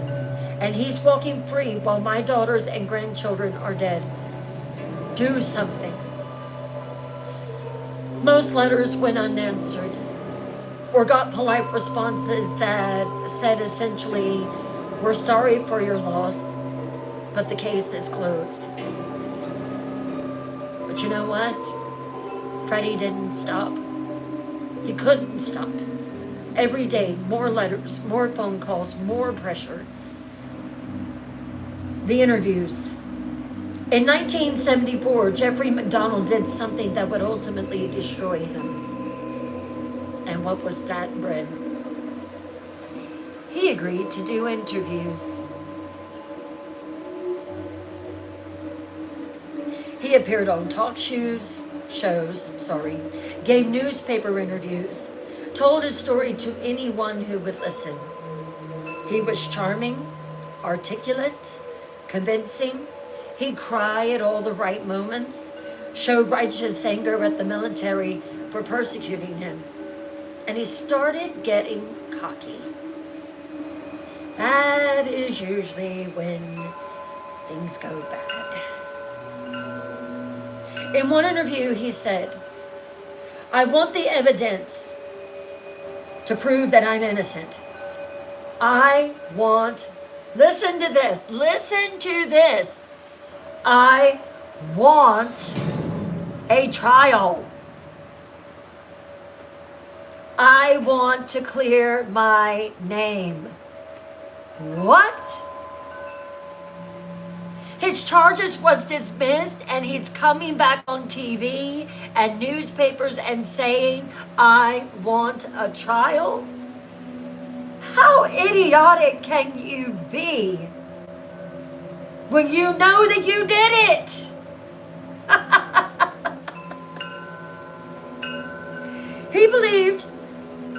He seriously believed that he was untouchable. He did. Believed his charm and his story would always be enough.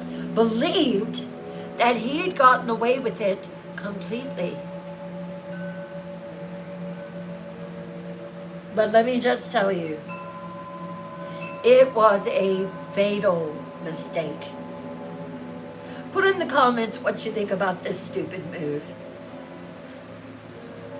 But by doing those interviews, by keeping himself in the public eye, if it was me, I would have moved away, never talked to anyone, moved away to a place where I wasn't known. Would you not? But by doing these interviews, by keeping himself in the public eye, Jeff made a critical mistake.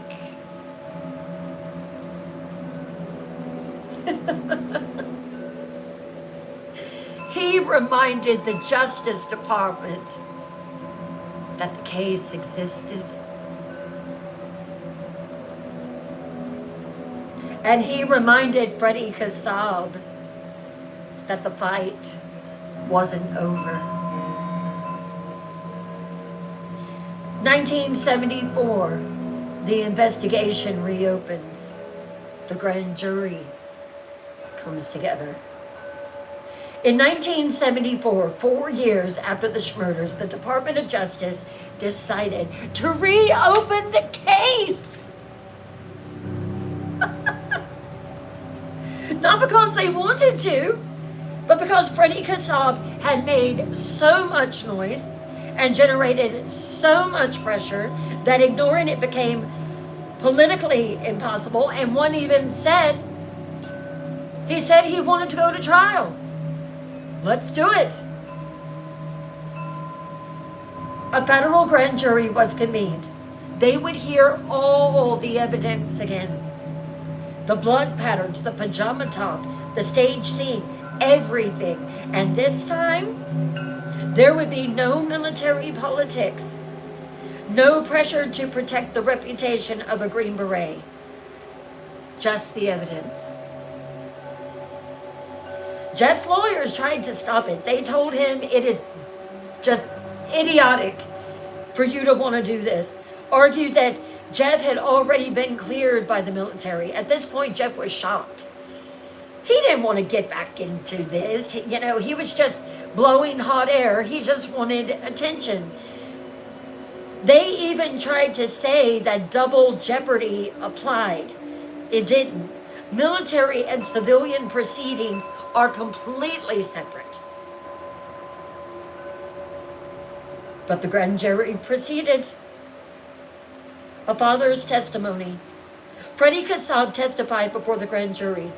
He brought all his research, all his evidence, all the inconsistencies that he'd found in Jeff's story. He was in his 60s now. His hair had gone white. His health was failing from the stress and the grief. But he stood in front of that grand jury and made its case.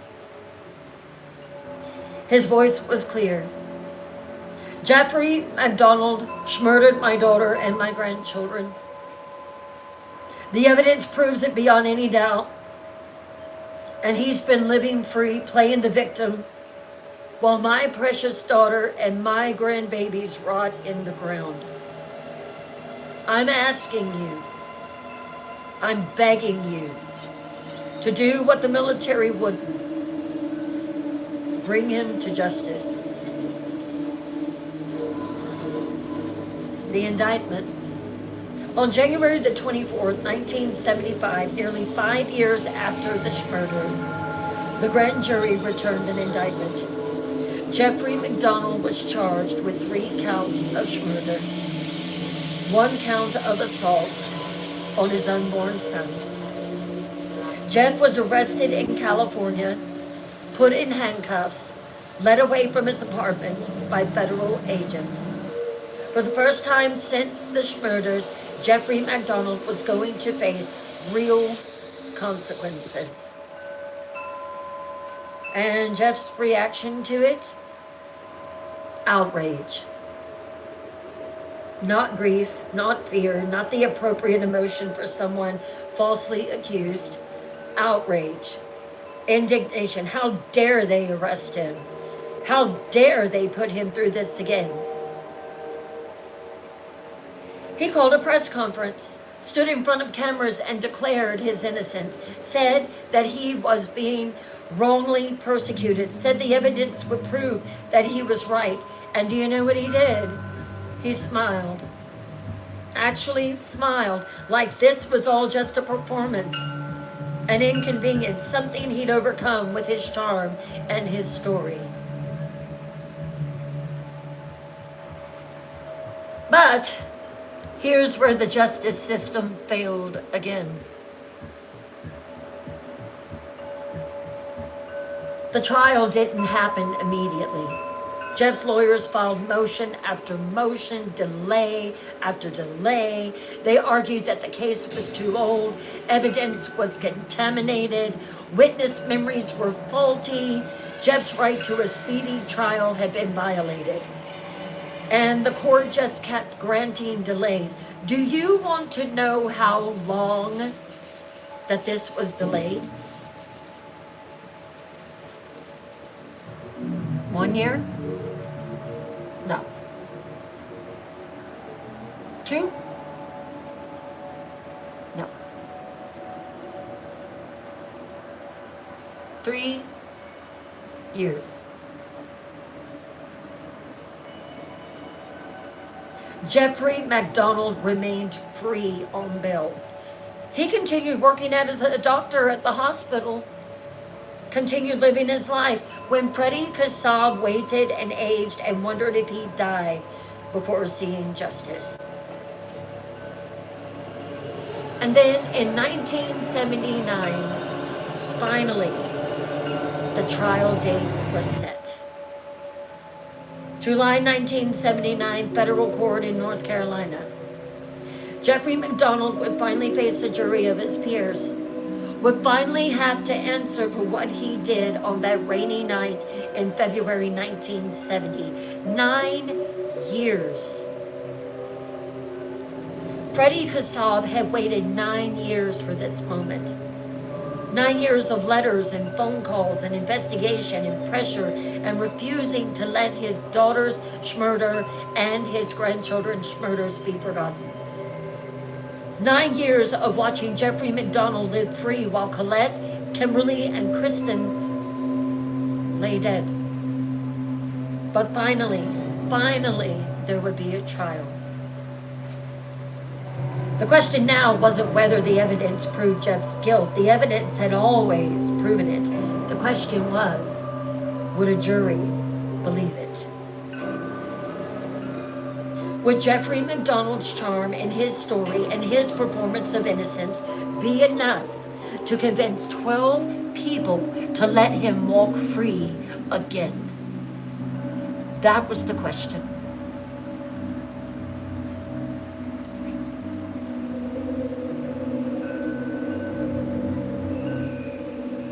Nine years. 9 birthdays.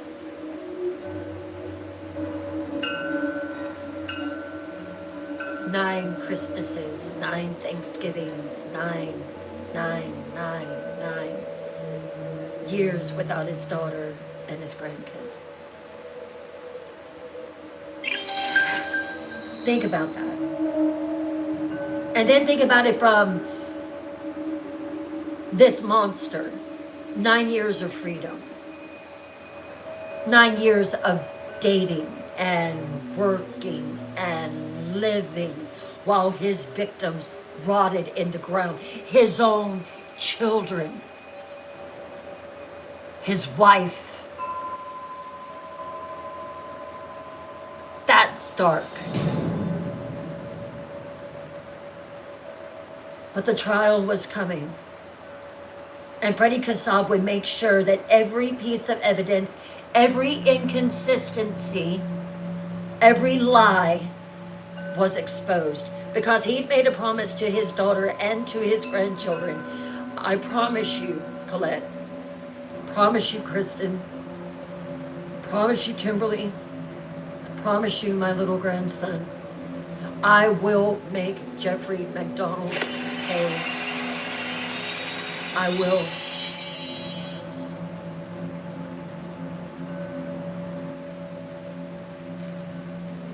Chapter 5.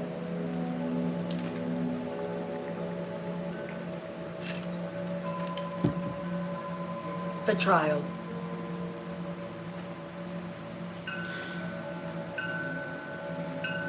Now this is the big one.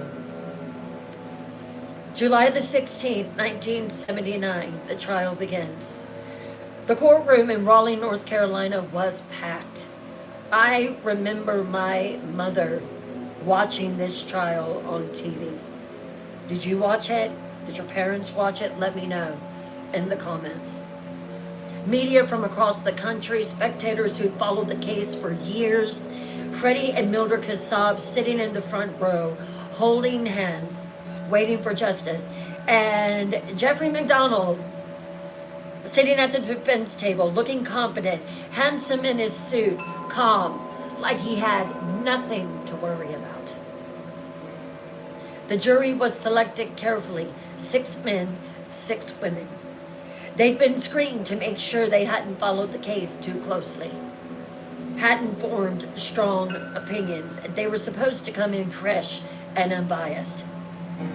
And Jeffrey MacDonald's defense attorney, Bernie Siegel, was one of the best in the country. Smart, aggressive, prepared. His strategy was simple. Attack the investigation. Make the jury doubt everything. Plant reasonable doubt. I'll get you off, Jeff.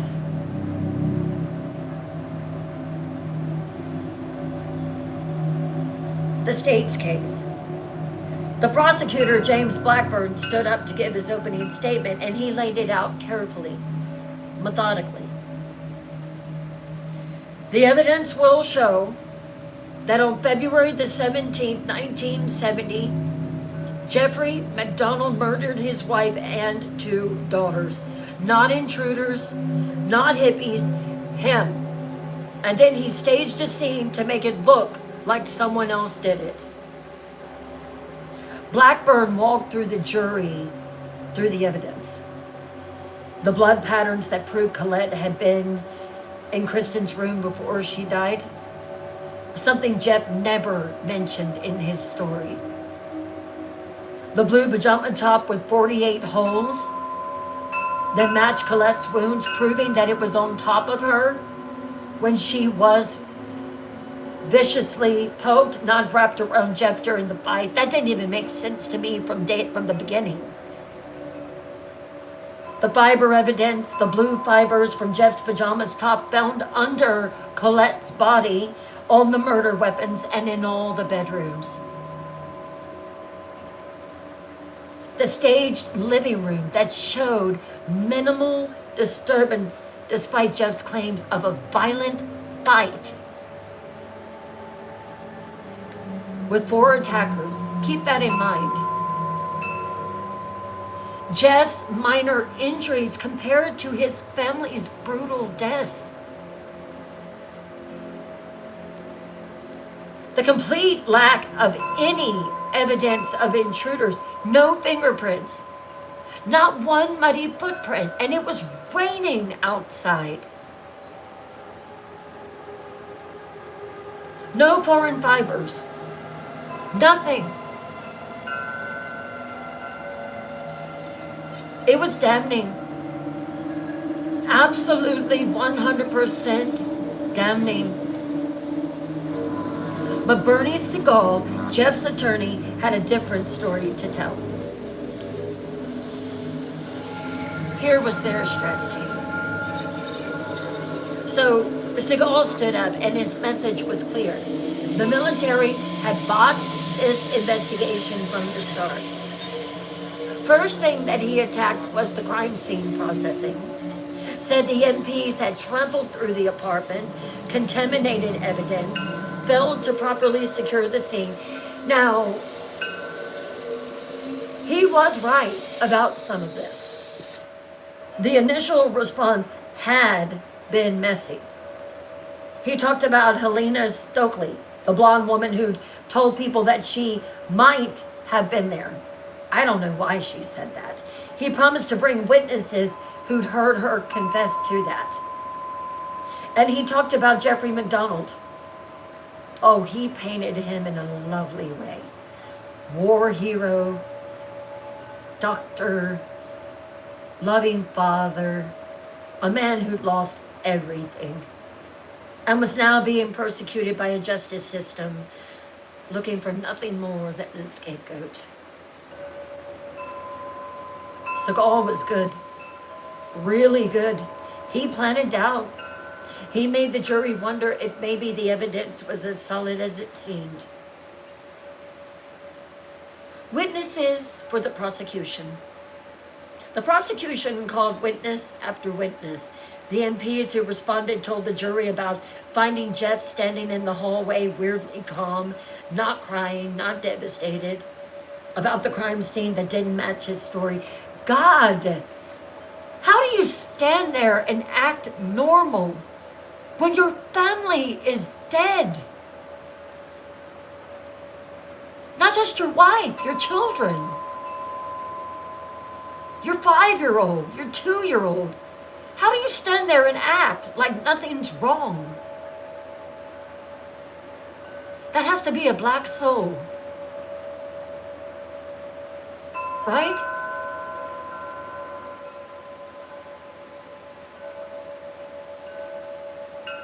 They talked about the crime scene that didn't match his story. The forensic experts explained the blood evidence in excruciating detail, showed the jury photos of the pajama top holes matching Colette's wounds, demonstrated how the fibers proved that Jeff had been in all the rooms with the Schmurder weapons. The medical examiner described Colette's injuries: 21 stab wounds, skull fractures, defense wounds on her hands showing she tried to fight him back. Described how Kimberly had been bludgeoned, how Kristen, at 2 years old, had been poked over 30 times.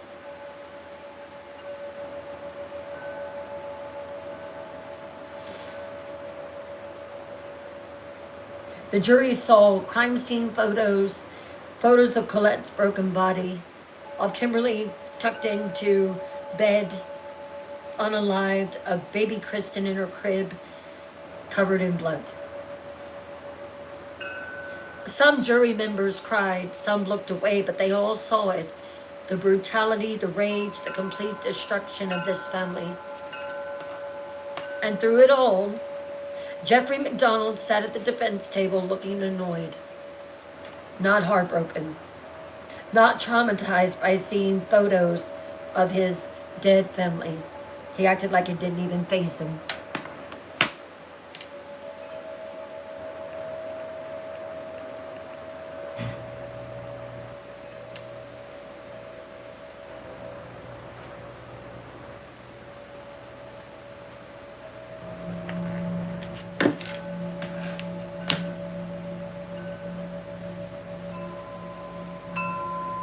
In fact, he looked annoyed,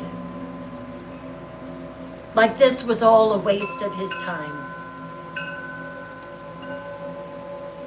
The pajama top demonstration. One of the most powerful moments of the trial came when the prosecution did a demonstration with the pajama top.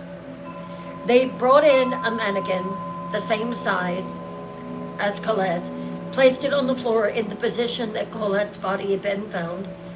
They then laid the torn blue pajama top over the mannequin's chest. And then in front of the jury, they took an ice pick and pushed it through the holes in the pajama top. Every single hole lined up.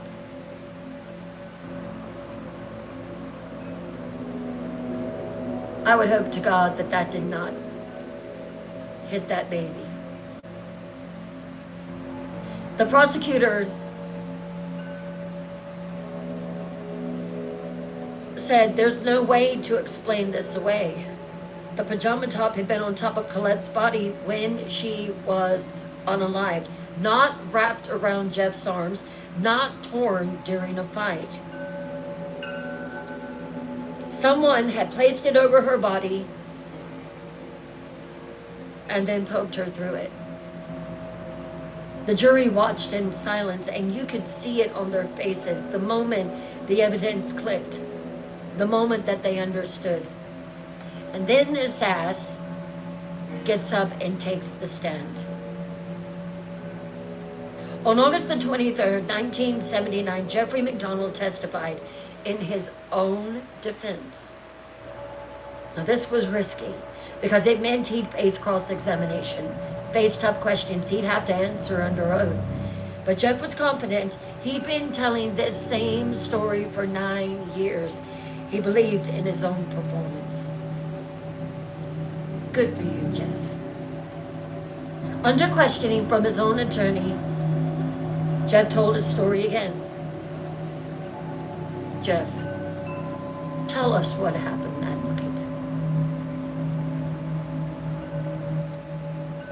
He said he'd fallen asleep on the couch, woke up to intruders attacking him, fought them off, blacked out, and woke up to find his family dead. He cried at the right moments. His voice broke when talking about finding Colette. He described trying to save Kristen, giving her CPR while she died in his arms.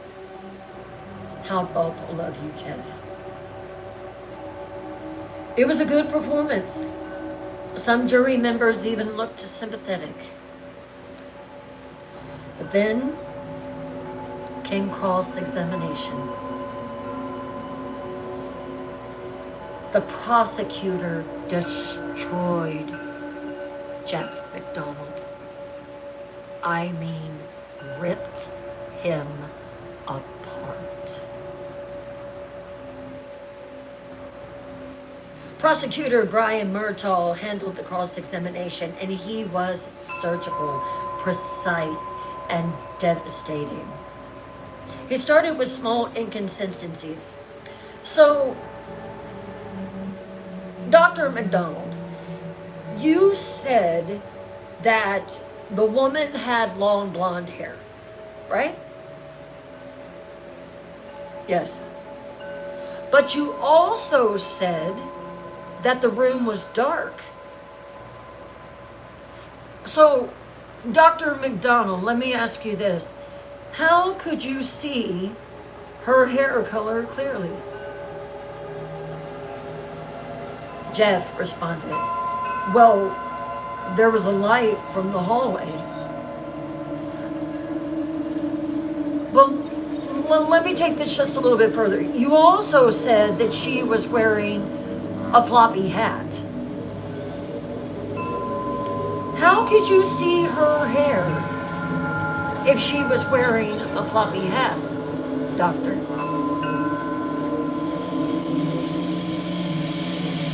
Jeff, I could see strands coming out from under the hat. Long strands, Short strands? Could you tell if it was a wig? Jeff, um, it might have been a wig. So, you could tell it was a wig in the dark during a violent attack, but you couldn't tell us about it for months afterward. Is that right? The contradictions continued to pile up. Murtaugh kept going, pointing out every contradiction. Jeff had said that the intruders were wearing black, then dark colors, and then one had an army jacket. Prosecutor Murtaugh looked at him. Which one was it, Jeff? Which one? Jeff had said he fought them off, then said that he blacked out, then said that he might have been dazed. Which one was it, Doctor? Jeff had said he pulled the pajama top off himself, but the fibers were found under Colette's body. So, let me ask you this, Dr. McDonald. How did they get there? If you pulled it off in the living room. Murtaugh just looked at Jeff McDonald. And then Murtaugh went for the kill. So, Dr. McDonald, you're a doctor, right? We all know that. You know anatomy. You know exactly where to stab someone to cause injury without killing them. Don't you? Jeff, yes, but, and the stab wound on your chest, it went between your ribs, punctured your lung, but didn't go deep. Very precise, wasn't it, Doctor?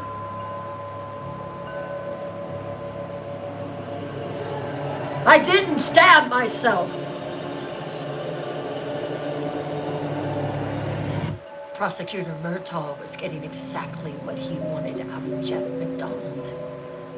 He was getting his anger up. The wound was positioned perfectly to look serious, but not be life-threatening, Doctor. You know that, don't you? I didn't. You knew exactly where to stab yourself to sell your pathetic story. Didn't you, Doctor? No! Jeff lost control. And there it was. For just a moment, the mask slipped. Jeff's face went red. His voice rose. The charming doctor disappeared, replaced by rage. Pure, undiluted rage. The jury saw it. The flash of temper.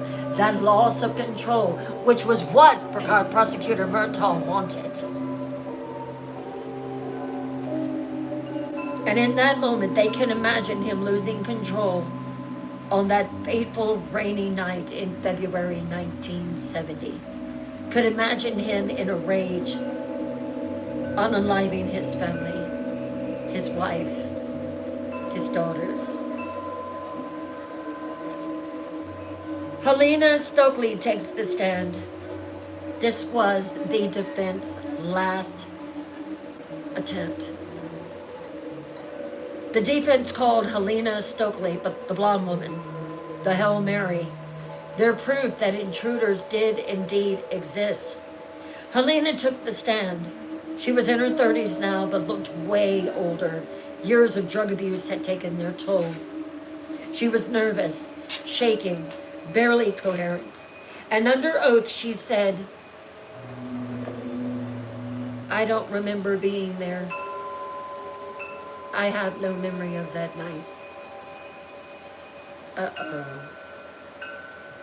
The defense crumbles. Siegel tried to get her to repeat the things she told others. That she had fuzzy memories, that she might have been there, but Helena wouldn't do it. Good for you, Helena. Not under oath. Not with perjury charges hanging over her head. Without Helena confirming she was there, the defense had zilch, nada, nothing. No evidence of intruders. Just Jeff's word. The final statements. The prosecution's closing argument was simple. The evidence proves Jeffrey MacDonald murdered his family. The blood, the fibers, the pajama top, the stage scene, it all points to one person and one person alone. Him. And no amount of charm or tears or claims of persecution can change the facts that he did it. The defense's closing was desperate. The investigation was flawed, ladies and gentlemen. The evidence is contaminated. You can't trust it. There's reasonable doubt here. Now do the right thing and let Jeff mourn his family.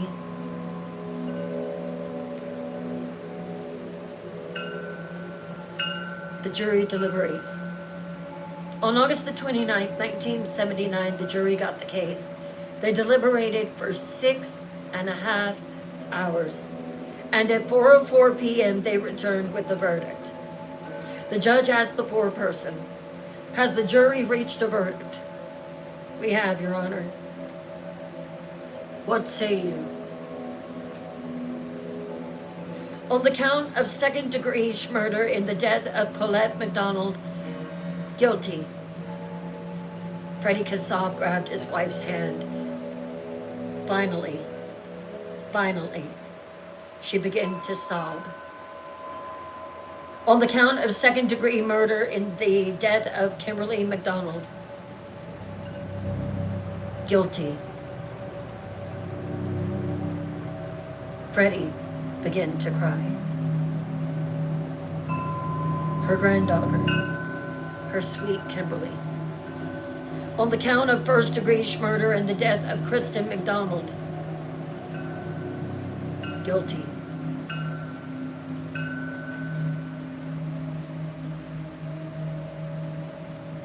First-degree murder, premeditated.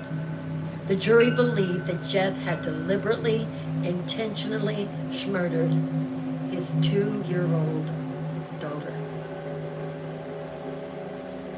Jeffrey MacDonald showed no emotion. He just sat there, still as stone. But inside, he must have been reeling. For the first time in 9 years, he wasn't in control. His charm hadn't worked. His story hadn't worked. The evidence had won. The judge sentenced Jeffrey MacDonald to 3 consecutive life sentences.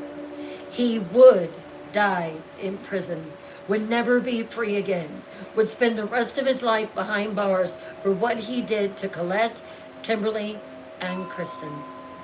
As the marshals led him away in handcuffs, Freddie Kassab stood up. He was 70 years old now, had spent 9 years fighting for this moment. And he watched Jeffrey MacDonald be led away to prison. Justice. After 9 years, after hundreds of letters and thousands of hours of investigation, and a father's love that wouldn't let his daughter's murder be forgotten. A father's promise kept. Freddie Kassab had made a promise to his daughter and grandchildren that Jeffrey MacDonald would pay, and he kept that promise. Later outside the courthouse, Freddie told reporters, "This doesn't bring them back. Nothing brings them back, but at least he can't hurt anyone else. At least Colette and the girls can rest now." And I wish that I could say that it was all over at that point, but it's not. We are dealing with Jeffrey MacDonald. The appeals began. Jeffrey MacDonald was in prison, but he wasn't giving up. From his cell, he immediately began filing appeals, claiming the trial was unfair, claiming new evidence existed, claiming innocence with the same confidence he always had. And those appeals would continue for decades, would drag on for years and years, would cost taxpayers millions of dollars. Because narcissists never admit that they're wrong. They never accept responsibility. They never stop believing that they're the victim. Jeffrey MacDonald would spend the next 40 years in prison, filing appeal after appeal, doing interview after interview, insisting that he was innocent. But regardless of what he did, the jury had spoken. The evidence had spoken, and Freddie Kassab had spoken. Jeffrey MacDonald was guilty. 3 life sentences for Colette, who worked to put him through medical school and was murdered for her trouble. For Kimberly, 5 years old, who tucked into bed and never woke up. For Kristen, 2 years old, that was brutally murdered by the man who was supposed to protect her, her daddy. Justice was slow, but it came.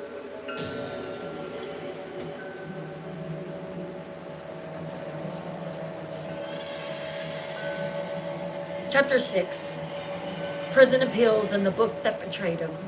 While I am reading this last chapter, can we put some candle emojis in there for all 3 of these victims?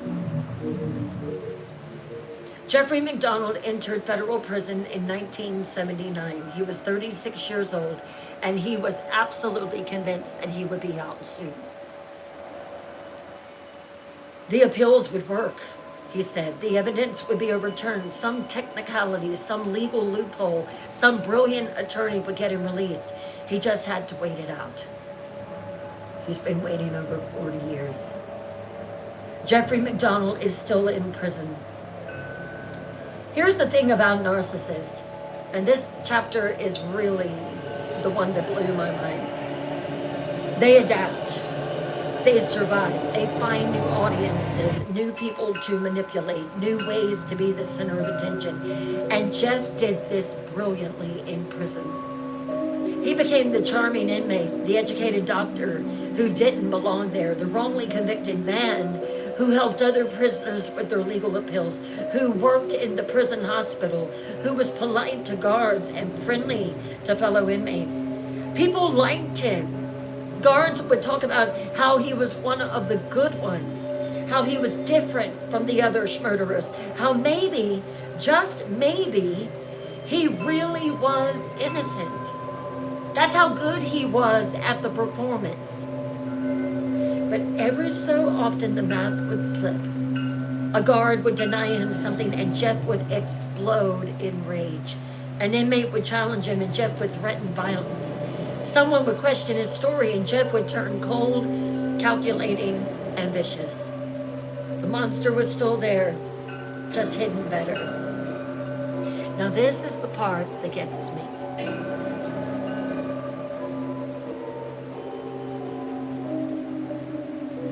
Fatal Vision, the book. If you've read it, post it in the comments. In 1979, before the trial ever started, Jeff made a decision that would ultimately destroy what little credibility that he had left. What did he do, Bryn? Well, he hired a journalist named Joe McGlinnis to write a book about his case. Jeff wanted a book that would prove his innocence, that would show the world how he'd been persecuted. He gave McGinnis complete access to everything. Let him sit in on defense strategy meetings, let him interview Jeff extensively, trusted him completely. Jeff thought that McGinnis would write a sympathetic book about him. A book that portrayed Jeff as the victim of a broken justice system. Joe McGinniss spent months with Jeffrey MacDonald, interviewed him for hours, watched him during the trial, studied the evidence, and slowly McGinniss came to a conclusion. Jeffrey MacDonald was guilty. Absolutely, undeniably guilty. The book that McGinniss wrote was called Fatal Vision, and it didn't defend Jeff. It destroyed him.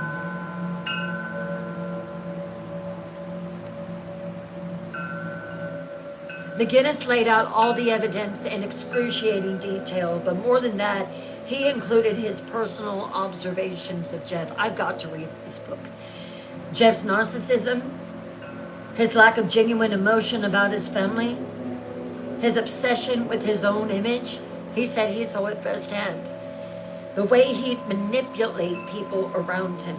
The moments when the mask slipped and rage showed through. The book came out in 1983 and became a massive bestseller. Later, it was made into a TV miniseries that millions of people watched. I remember my mom watching it. And Jeffrey MacDonald, he was furious about it. He sued Joe McGinniss for fraud, claiming McGinniss had pretended to believe in his innocence while secretly thinking that he was guilty. The case went to court and ended in a settlement. McGinniss had to pay Jeff money, but the book remained published, remained in print, remained evidence of Jeff's guilt. Because here's the thing, Jeff thought he could control the narrative again. Thought his charm would work on McGinniss and the way it worked on everyone else. But McGinniss was a journalist, he was a real one, and he followed the evidence, not the performance. From 1979 to now, over 40 years, Jeffrey MacDonald has filed appeal after appeal after appeal. Let me just list some of them. 1980, appeal claiming the trial was unfair, denied. 1982, appeal claiming new evidence, Helena Stokely's statements, denied. 1984, appeal claiming ineffective counsel, denied. 1991, appeal claiming prosecutorial misconduct, denied. 1997, appeal claiming newly discovered evidence, denied. 2005, appeal claiming DNA evidence proves innocence, denied. 2012, another DNA appeal, denied. Here's the funny one. 2020, compassionate release due to COVID-19. Denied. Every single appeal follows the same pattern. Jeff claims there's new evidence that proves his innocence. Courts review the evidence. The evidence either doesn't exist or doesn't prove what Jeff claims. Appeal denied, and Jeff files another appeal. It's been 40 years of this. 40 years of taxpayer money spent reviewing appeals that go nowhere. 40 years of Jeff refusing to accept responsibility, because that's what narcissists do. They never admit they're wrong, never accept consequences, and always believe they're the victim.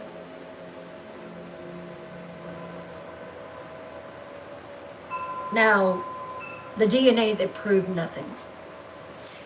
In the 2000s, Jeff's attorney pushed hard on DNA evidence because in 1970, DNA testing didn't exist, but now it did. And Jeff was convinced DNA would prove intruders had been in the apartment.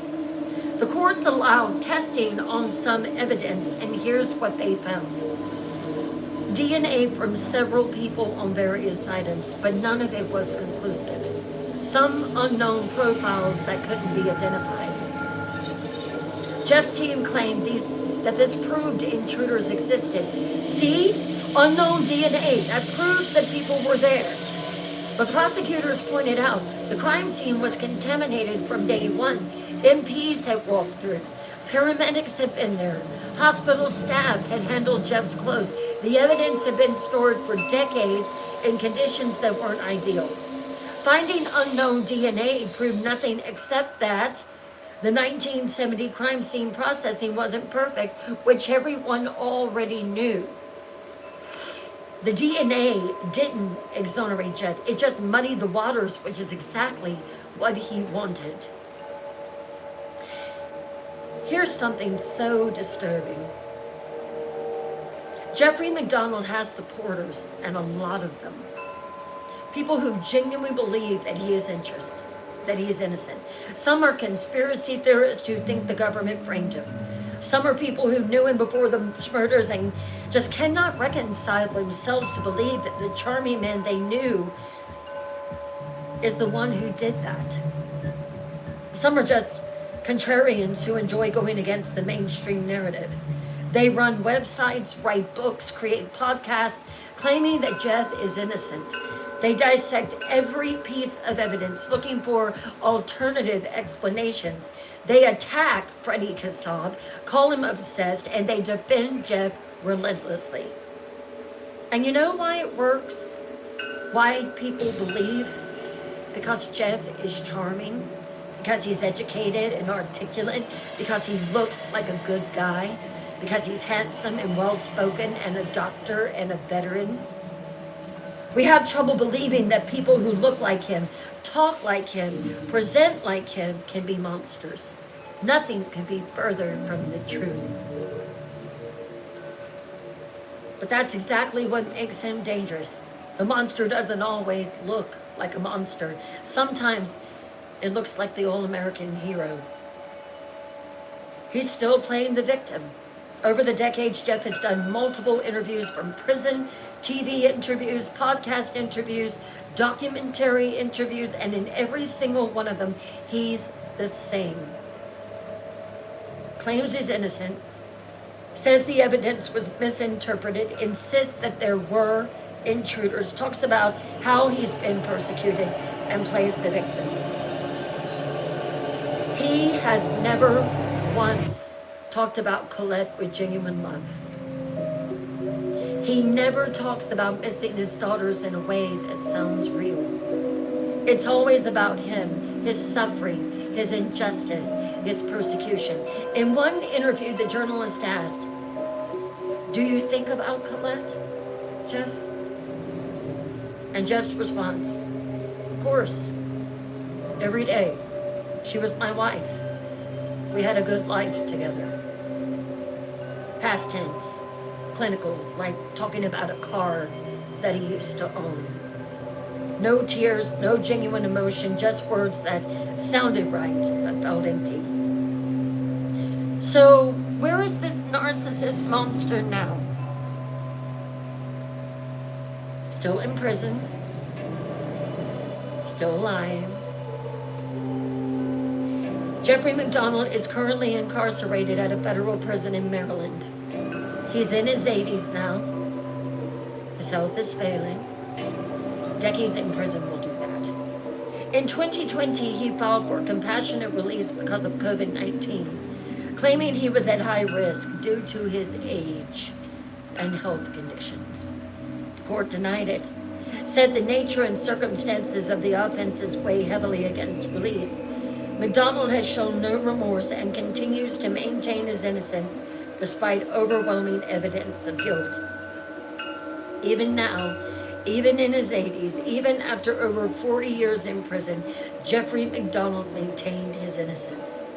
He will die in prison, still claiming that he's the victim, still believing his own lies, still performing for anyone who will listen.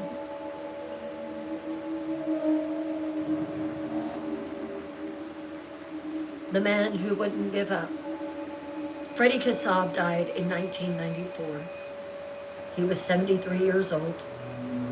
He spent the last 24 years of his life fighting to bring Jeffrey MacDonald to justice and then ensuring that he stayed there. When Freddie died, Jeffrey MacDonald was in prison, had been for 15 years, and Freddie died knowing that Jeff would never be free again. He kept his promise to Colette and the girls, and he never stopped fighting, not even when his health failed, not even when it cost him everything. Mildred Kassab, Colette's mother, died in 2015. She went on to live to the ripe old age of 93. She outlived her daughters by 45 years, outlived her granddaughters, outlived her husband. And she died knowing Jeffrey MacDonald was still in prison, still paying for what he did. Think about what this case cost. Colette, Kimberly, Kristen, generations snuffed out. Their unborn son, Freddie Kassab, 24 years fighting for justice, his health, his peace. Mildred Kassab, a lifetime of grief, losing her entire family. Taxpayers, millions of dollars in investigation, prosecution, appeals, the justice system, decades of court time, resources, and energy. And Jeffrey MacDonald, he lost his freedom, but he never lost his narcissism, never lost his belief that he was the real victim, never admitted what he did. Oh, but he will one day. Some people ask, why does Jeff keep filing appeals? Why not just accept his sentence? Why not stop fighting after 40 years? The answer is simple. Because in his sick and twisted mind, he can never admit that he's wrong. Because accepting responsibility would destroy the image that Jeff has of himself. Because in his mind, he is still the victim, still the hero, still the man who was wronged by the system. And he'll die believing that. But the truth doesn't care what Jeffrey MacDonald believes. The truth is in the evidence, in the blood patterns, in the pajama top, in the stage scene, in the fiber evidence, in 40 years of forensic science saying the same thing. Jeffrey MacDonald murdered his family. And no amount of appeals, no amount of interviews, no amount of performance will ever change that. He's guilty. And he'll die in prison exactly where he belongs.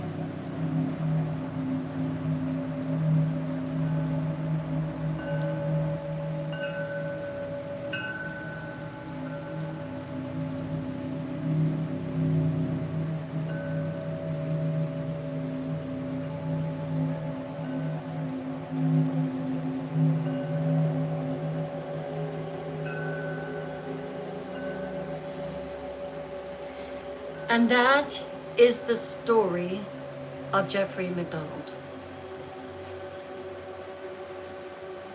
Take a breath.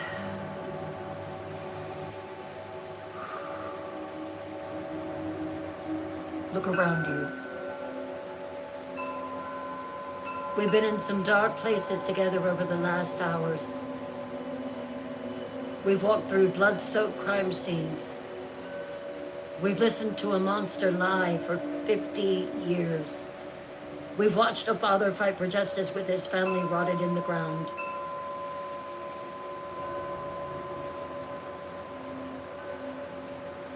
I told you that this wasn't a fairy tale. This wasn't fiction. That this was real. Colette MacDonald was real. She worked multiple jobs to put her husband through medical school. She loved her daughters more than anything. She was 6 months pregnant when her husband beat her skull in and poked her 21 times with a weapon. Kimberly MacDonald was real. She was 5 years old. She loved school and she loved her baby sister. She woke up that night and watched her father unalive her mother. And then unalive her too. Kristen McDonald was real. She was 2 years old. She had a stuffed animal that she couldn't sleep without. Her daddy poked her over 30 times in her crib with a weapon. They were real people with real lives, real dreams, real futures that were stolen by a man who valued his ego more than their existence. I told you this story for a reason. Not to traumatize you, not for shock value, not for entertainment, but because we need to understand that monsters don't always look like monsters. They look like Jeffrey McDonald. Handsome, educated, charming, successful. They look like people we trust, people we'd admire, people we never suspect. And because we need to recognize the warning signs. The control, the rage, the narcissism, the obsession with image, the inability to accept criticism. These signs were there with Jeff. Colette saw them, told her mother, but in 1970, there weren't resources, there weren't options, wasn't language to describe what was happening. But now, we know better. We have domestic violence hotlines. Now we have shelters and restraining orders and people who understand that abuse isn't always black eyes and broken bones. Sometimes it's control that looks like love. Sometimes it's criticism disguised as concern. Sometimes it's rage that explodes and then disappears, leaving you doubting what you saw. Now we know that if someone tells their partner, scares them, believe them, help them, don't tell them to work it out, to be patient and to try harder. Because Colette tried, and Colette died.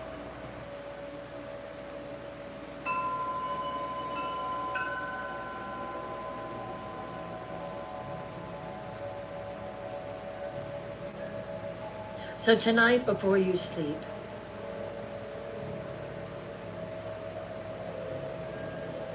somewhere in whatever comes after death, maybe Colette knows. Maybe she can rest. Maybe she and her daughters and her unborn son are finally at peace together, knowing the man who destroyed them spent 45 years paying for it. Tonight before you sleep, say their names.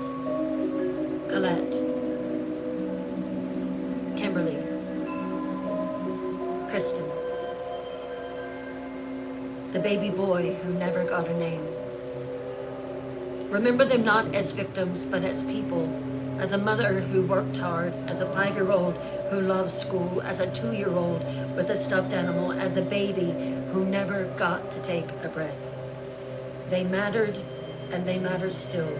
And I want you to listen to me. If you're in a relationship that scares you, or you know someone that is in this type of a relationship, if you see these warning signs in someone you love or someone who claims to love you, please hear me. You deserve better. You deserve safety. You deserve to leave.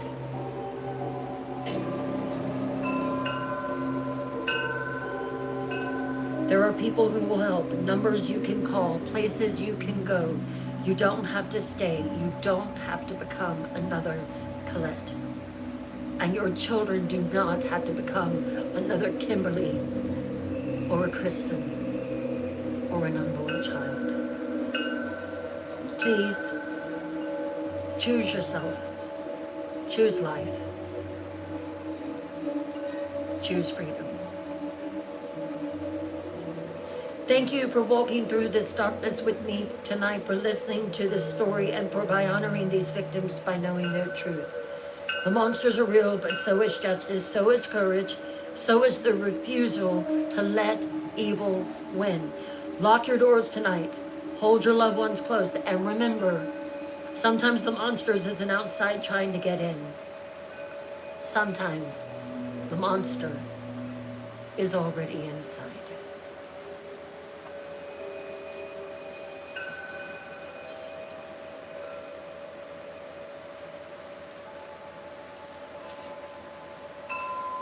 I will wish you all a good night, pleasant dreams, and I will see you tomorrow, Paranormal Wednesday.